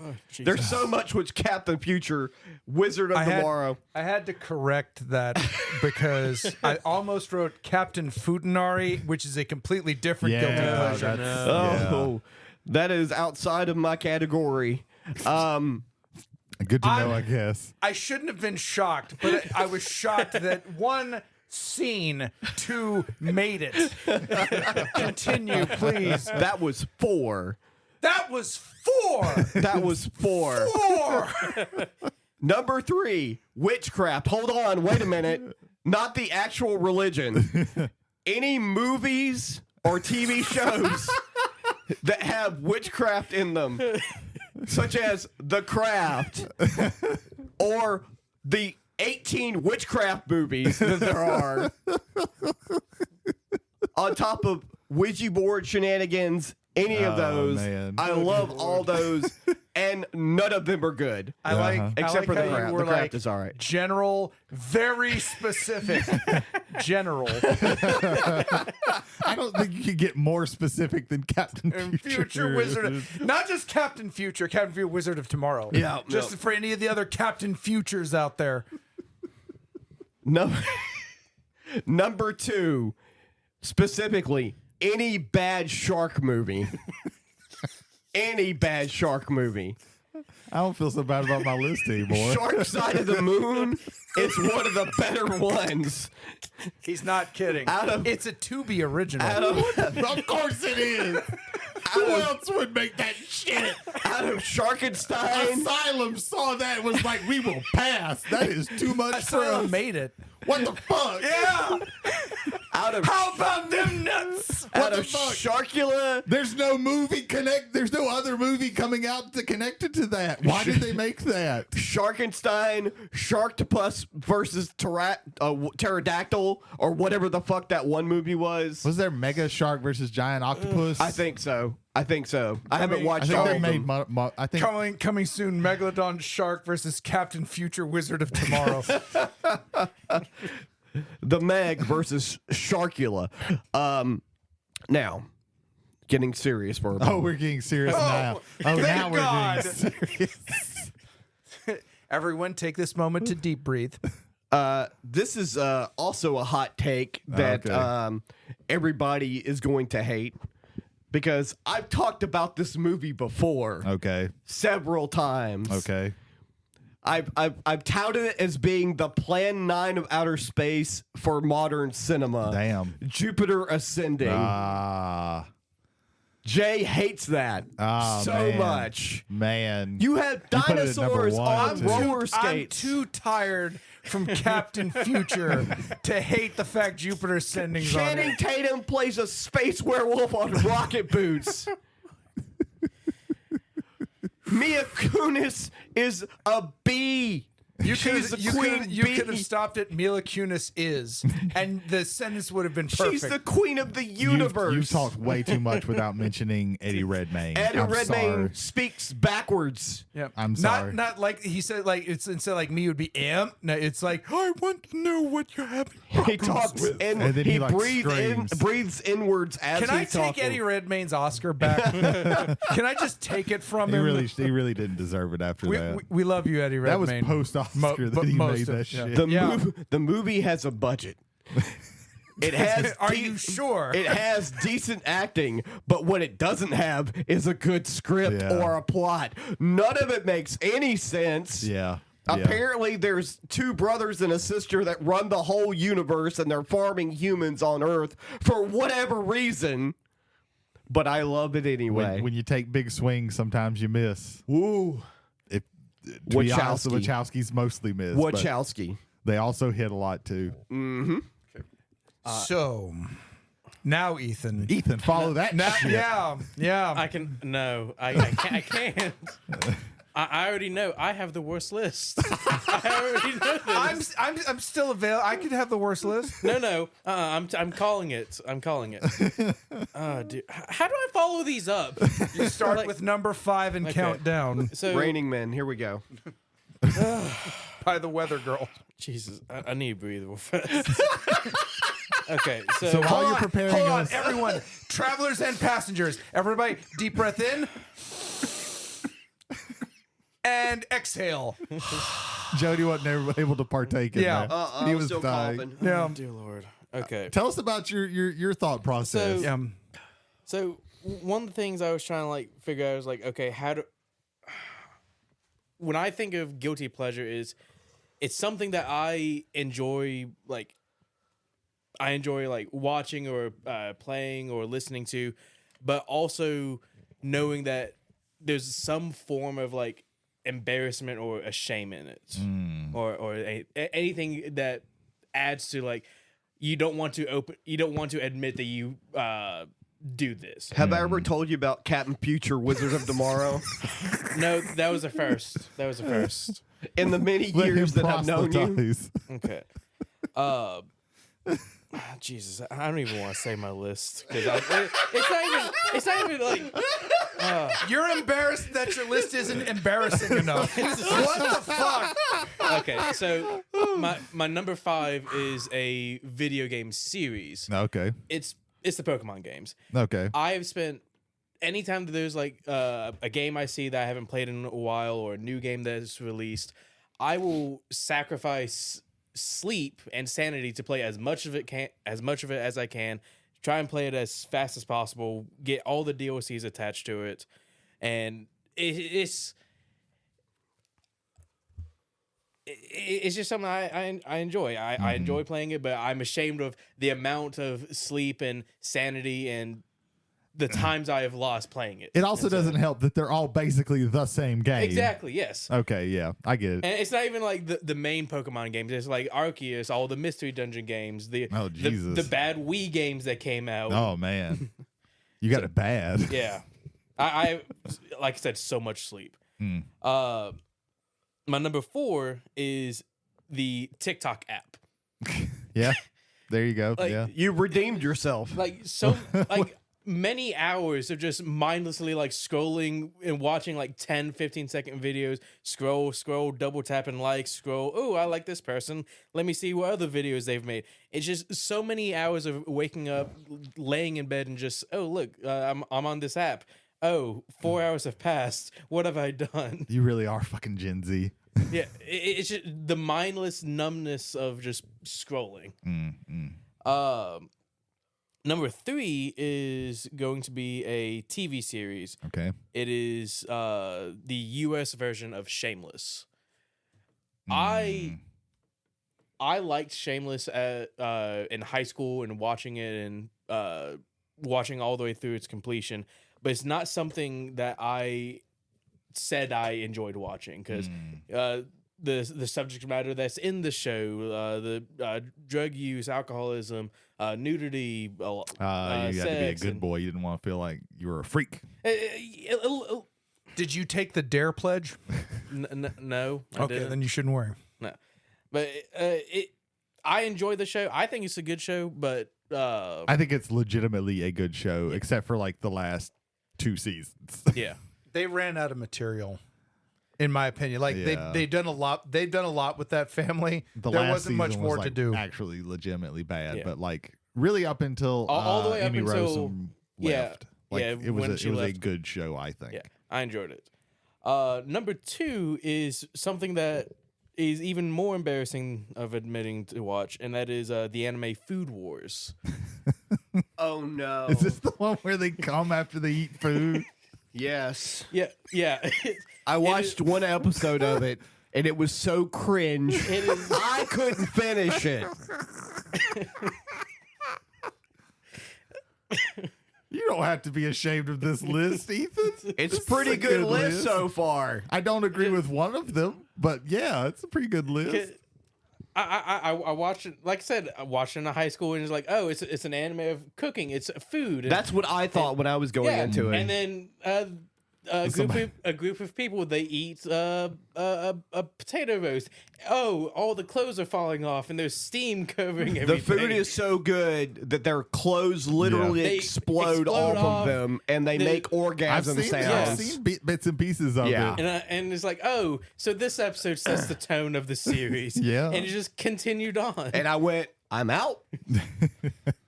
I unfortunately continued watching until it's Don't say complete. unfortunately. It's a guilty pleasure for you. Yeah. Yeah. Literally. And number one, it is going to be Godzilla. no, not Godzilla. Never be guilty about watching Godzilla. Yeah. It is actually going to be Magic the Gathering, because I am ashamed of the amount of money I've Okay. put That's an into interesting way. this That's one fair. cardboard That's fair. game. Yeah. Like, a lot of money. Bianca's just like, Bianca's nodding. I was looking to see if she was going to She- get mad. She's just like, nope. Not only is she nodding, she's nodding while looking down at the floor. Yeah. That's a shared embarrassment there. No.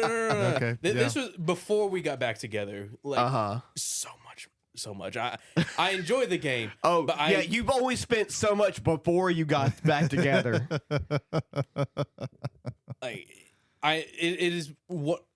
It is a game I enjoy. It is a hobby I enjoy. But I will never disclose how much I've ever spent on it. Yeah. So, how often are you up on like spoilers? As they come out. That's really insane to me because they're literally spoilers every day now. Yeah. It doesn't stop. Yeah. They just that like there's spoilers. There were spoilers for like Outlaw Junction or whatever it's called. Outlaws at Thunder Junction. Yeah, whatever. That set's about to come out. They were spoiling. You could have said Cowboys of Moo Mesa. He would have bought it. They were spoiling that I know while that they were show. spoiling for the next thing that's like Redwall, basically. At the same time, they're spoiling shit for the other specialty set that's coming out. They're showing 3 different sets at one time. Yeah. Anyway, That's my list. See that you should not have been embarrassed by that. Yeah. That was very Well, potent. you should be embarrassed, but for different But reasons. you should be Yeah. embarrassed about what you like, but not be embarrassed about Yeah. it stacking up. That was a very Right. potent list. Yeah. All right. So my number 5 is Dead or Alive, the fighting game series. Okay, yeah. So, Okay. that's fair. and I want to stress just the fighting games because the volleyball games go too fucking far. Dead or Alive is a very rock paper scissors fighting game style. The system is very fast. It's very fluid. I like it. I would of the 6 games, 2, 3, and 5. 5 being the most recent, probably be the easiest one to do. 6 fell off a little bit for me. It's still okay, but compared to where other games have iterated, they've. But if you tell people that Dead or Alive is your favorite or one of your favorite fighting game series, they go, "Oh, we know why." Oh, I'm gonna say 2 things real quick, piggybacking off of your choice there. 1, 3 is my favorite. 5 was great, and they actually took out extra things that were in the original console game when they re-released it, which made me very sad. One of the unlockable grindy things that you could do in there. Yeah. 3 actually had an adventure mode, which was really weird. The volleyball game is actually a good volleyball game. The problem is the focus on you the, feel like the a other pervert stuff. as you're playing. it. Right. In I can't DOA remember which one I like. I've only played one, and it was the one that came out like very early in the 360s. Live. That's 3. that was 3. Yeah. Okay, I played 3. Dead was or really Alive good. 5, when you complete the story mode, you unlock OMG breast physics. And They're just I'm- flopping all and, over the and I place. thought, like, no, they were already, it was Yeah. already, forgive the They're pun, extreme already. They're What is already- it? And I didn't know that unless women wear bras, their breasts will punch them in the throat over and over again. So, ladies, thank your titty hammocks I for go what they back do to for like you. Dead Alive 5 for the you know the systems at the time. You could unlock glasses and hair bonnets and things Yeah. like that. Dead or Alive 5 also had $1,000 in costumes Yeah, that you could dress up your beautiful dolls. I mean, the girl fighters. That's 6. There you go. Yeah. My number 4 is Shinedown.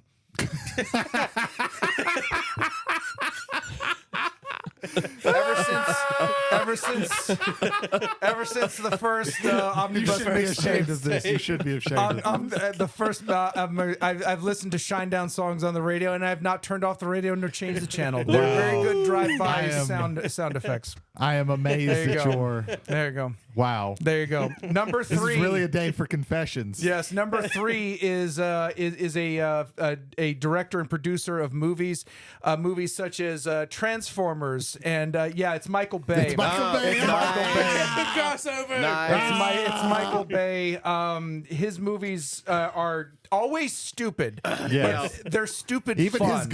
his good movies are Yeah. stupid. Like Agreed. the one that was like not Gattaca, but it was kind of like Gattaca with Ewan McGregor and The Island. The Island, yeah, Which is actually ripped off the premise from another movie. yeah, exactly. Of course, duh. Yeah. Like, So my number 3 was Michael Bay. My number 2 is Raid Shadow Legends. That Nice. checks. Any Okay.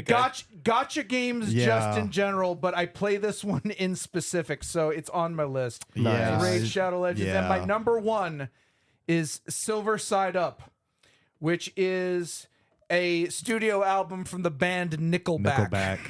Nickelback. Yeah. Yeah. How You Remind Me, I have performed at karaoke. Wow. So that is my number 1. There are 2 songs on that album that I think are legitimately good songs. Is remind me one. How You Remind Me, I don't think is super great. What about Too Bad? Too Bad and Never Again? Never Again. Never Again's Both another of one that I those are like. good songs that are about actual things, and they kind of lost the plot later on in there. I like the entirety of the album. Again, I learned a song for karaoke. Too Bad is actually like when the lead in to the chorus is always to me my favorite part of that song because it lulls and then it punches you as soon as that Yeah. I guess the chorus. I think those are it's two- solid rock and roll. Yeah. I think it is. I want to throw. I'll go ahead and get this started. In the contenders anyway. Michael Bay. I think Michael Bay Yeah. needs to Okay. be in there. Yes, and I will write that down in a second. However, Jody, you have another thing you have to do. You used your bullet last time. Who gets the bullet this time? I'll give it to Ethan. Ethan, you have the bullet. Okay, so do you want to shoot Michael Bay? I'm not going to shoot Okay, Michael Bay. Then, ladies and gentlemen, Michael I- Bay is already in the contenders. Yeah. There you go, baby. As soon as you said Michael Bay, I'm like, God damn it! Why didn't I say Michael Well, Bay? I was literally sitting here and looking. No, you said that, and I'm like, At I Armageddon- didn't think there was going to be a single one. I didn't think there was going to be a single crossover. Yeah. And then it's like, as soon as he started saying that, I was like, oh, this motherfucker did it. He did the same thing. I was did. like, oh man, which of these do you choose? Like both of these are just the dumbest fucking movies Right. that are so fun to watch. right. And I was just like, fuck it. Michael Bay. Yeah. Fuck That's it. a good one. yeah, you were like 3 movies. I'm like, what the fuck? Like, are we just putting 3 movies in one spot? I knew where he was going when he mentioned them. I'm sneaks like, in a oh top shit. 7 on us, and we didn't even know. He Michael Bay is. Okay. Oh man. I think I'm going to hold on to the bullet for right now. Okay, Okay. that's fair. I'll hold that's on fair. to the bullet. All right, All right. what are things that we see, gentlemen? Okay. What are What things are- we see? What, like, out of guilty pleasures? Yeah, just like, do we see any themes that we might be able to couple a few things? I in? think for me, looking at the list, there's like a couple of things, but I'm going by the most, for me, ridiculous, and Food Wars is on there. Yeah, I almost put that as the number 1 for the top 5. That is reflection. so- When you started explaining what that was, I'm That like, is the we kinda need most, that. out of everything that's on there, to me, that's the most I cringe. second Food Wars. That is yeah, I mean, if I had to explain to somebody that I liked Food Wars, man, would I feel bad. Food for Wars is doing on the it. list. So Hold on, I want to. No one, again, only 5 people can see this. The rest of the world can't. On contenders, I wrote Michael Bay Food Wars. yeah. I want everyone to think about Michael Bay's Food Wars. There would be so many drone Oh shots. my god, The it's clothes ridiculous. would literally explode off the bodies. Yes.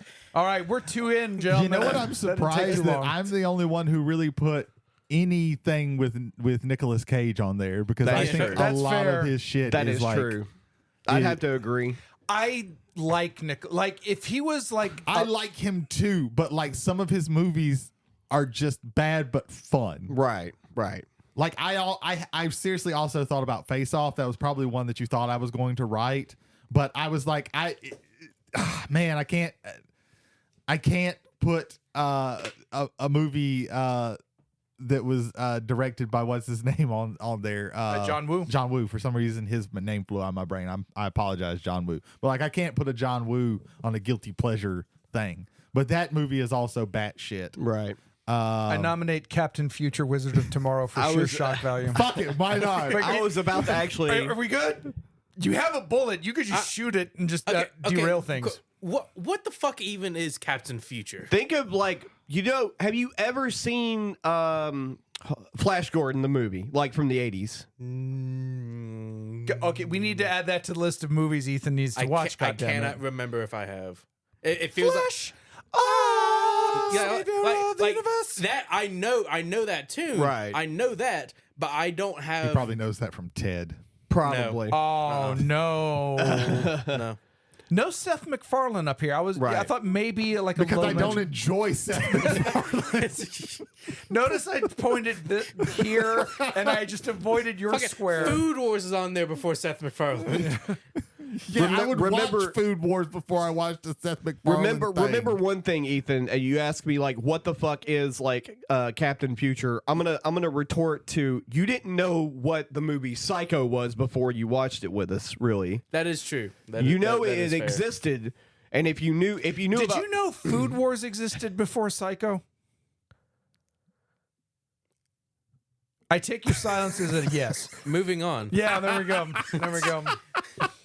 I vote for Captain Future I as well. second that as well. Fuck it. Get it on there. Fuck it. That's the whole attitude it. for this. Fuck it. Get it This on is gonna there. be the fastest. We actually The don't. pre-show is longer than the main topic. We actually don't want our shit on here. Yes, the whole title. And that's just the title of one of the book series. Anyway, What the fuck? Huh? yeah. All right. I see games. I see from Ethan's Magic the Gathering and Pokemon. From my list, we have Raid Shadow Legends and And Dead or Alive Dead or fighting Alive. games. Is that something we would consider? Is that something we would consider? Obviously, Ethan and I would Okay. consider that because it's on our So- list. I want to hear from the people who didn't put games For on me, the list. for me, it would be Raid Shadow Legends. Pokemon's much more respectable than Raid Shadow Legends. I would be absolutely. I really don't. You do this like in public. I do not understand it. Jesus Christ, man. Every time you set your phone down, I hear shing, shing, shing, shing, shing. I'm like, oh fuck, man. Even YouTubers plugging that game now are like, this episode was... You know exactly what it is. It's fucking Raid Shadow Raid Legends. Shadow Wait, Legends. I will make this easier. I'm shooting Dead or Alive. Oh my shooting God. Dead or Alive. Oh God! All of those girls. You shot all of those girls. Titties, no! Kasumi, no. I love how all the ninjas are brightly colored so that you can see them from far off. I was a Brad Wong guy. That was my guy in Dead Along. I like drunken boxing. I Yeah, like that was the Capoeira chick from 3. I can't remember her name. I know Brad Wong. I know Cindy? Kasumi, and I know Ninja Gaiden. Is she the one that is dressed like the like a luchador, like La Mariposa? Is that the one? I think that's the one from 5. I want to say. Anyway, Yeah. You know what's?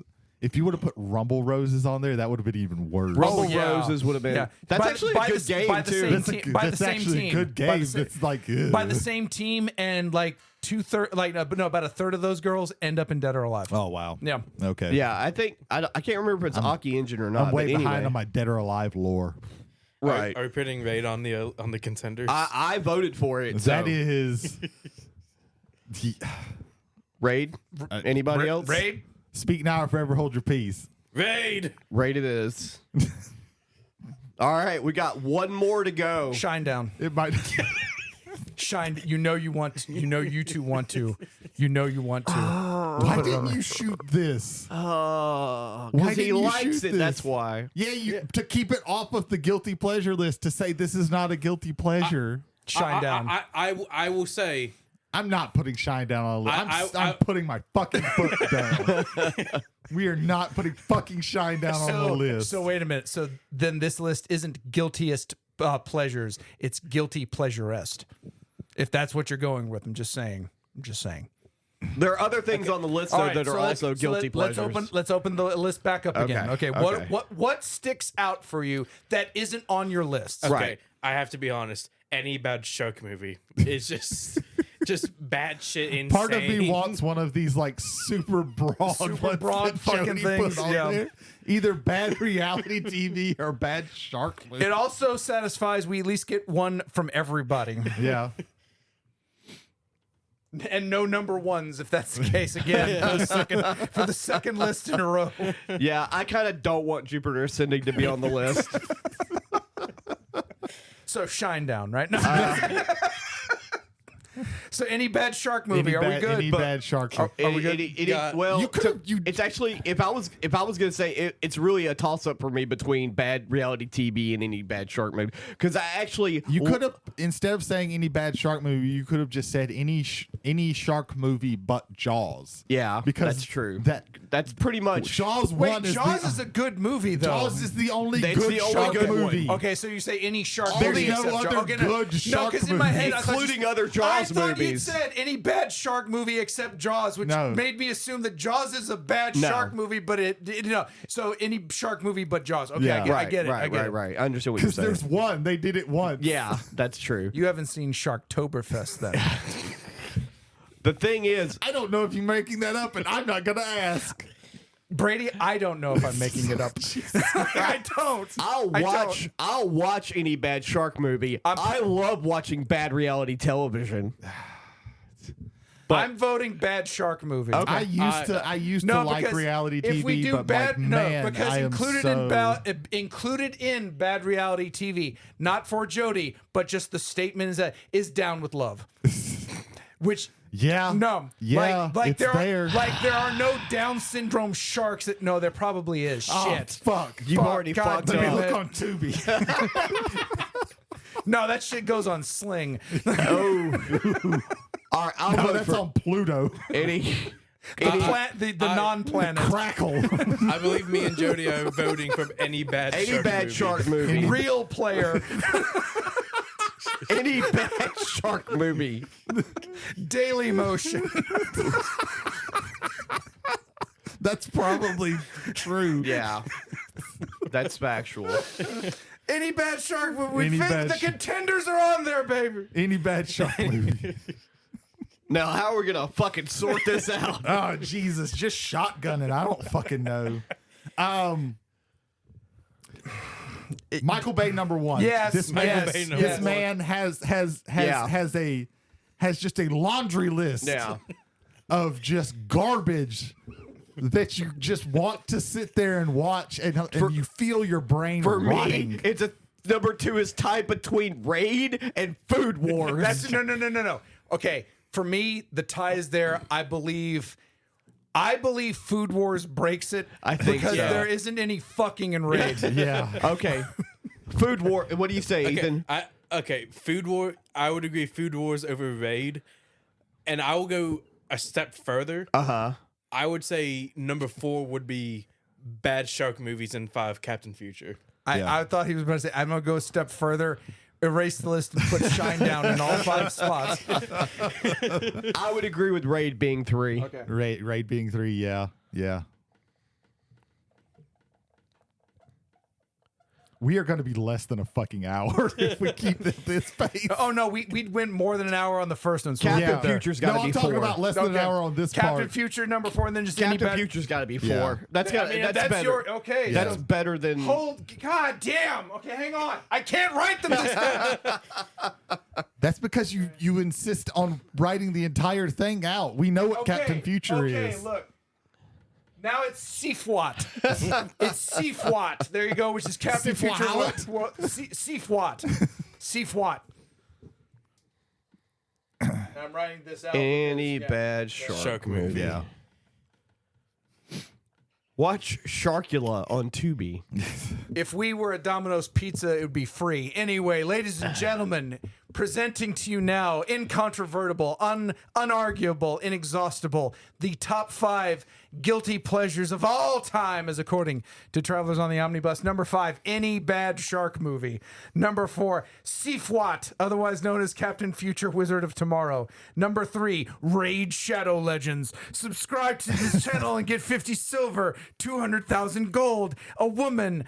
number 2, Food Wars, and the number 1, Michael Bay, Guiltiest of All Pleasurists. Kaboom. If that was high energy. Yep. I feel tired now because it's over. God, oh I my didn't even have God. an energy drink. Jesus Christ. This is the fastest chalkboard we've come through.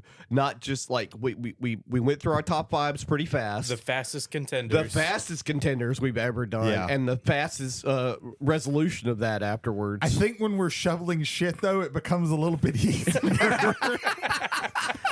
Yeah, it's like you still got to get that hill there. Nope, it's 5 o'clock. Done. We're you done. kind of care, but you don't kind of Yeah. care at the same time. There's nothing where it's like, oh man, this is really I'm not pain. attached to any of this. It's really paining me to put Michael Bay on this list. Join us next time for top 5 more guilty pleasures. Oh, God. 10 minutes or less. It'll be great. Oh God. Oh, Brady, tell everybody about whiskey and wrestling. Oh my God. yeah. So if you liked our WrestleMania talk from earlier, and you'd like to hear how some other white guys feel about wrestling, check out Whiskey and Wrestling with our friends Jason Holder and Michael Hill. They talk about wrestling. I'm certain that they may. I do not know exactly when their next episode will be about, because I don't know if they will do it before or after one of the days of WrestleMania. So you might hear their thoughts about WrestleMania coming up. You might hear their thoughts about WrestleMania past. So check them out. They're on all the platforms. They also pair it with some kind of liquor. So yeah. If that sounds interesting to you, check them out. Let's see. Jody, be a little selfish. Fearology is a show that I host a solo podcast about horror movies and my own personal experience with them. And currently, the newest episode that was uploaded recently is about the Alien franchise and how it very much differs away from how the original. You got two good movies. Yeah, you got 2 good movies. One's a horror movie. One's an action movie with horror elements, and then you have all the rest. Yeah.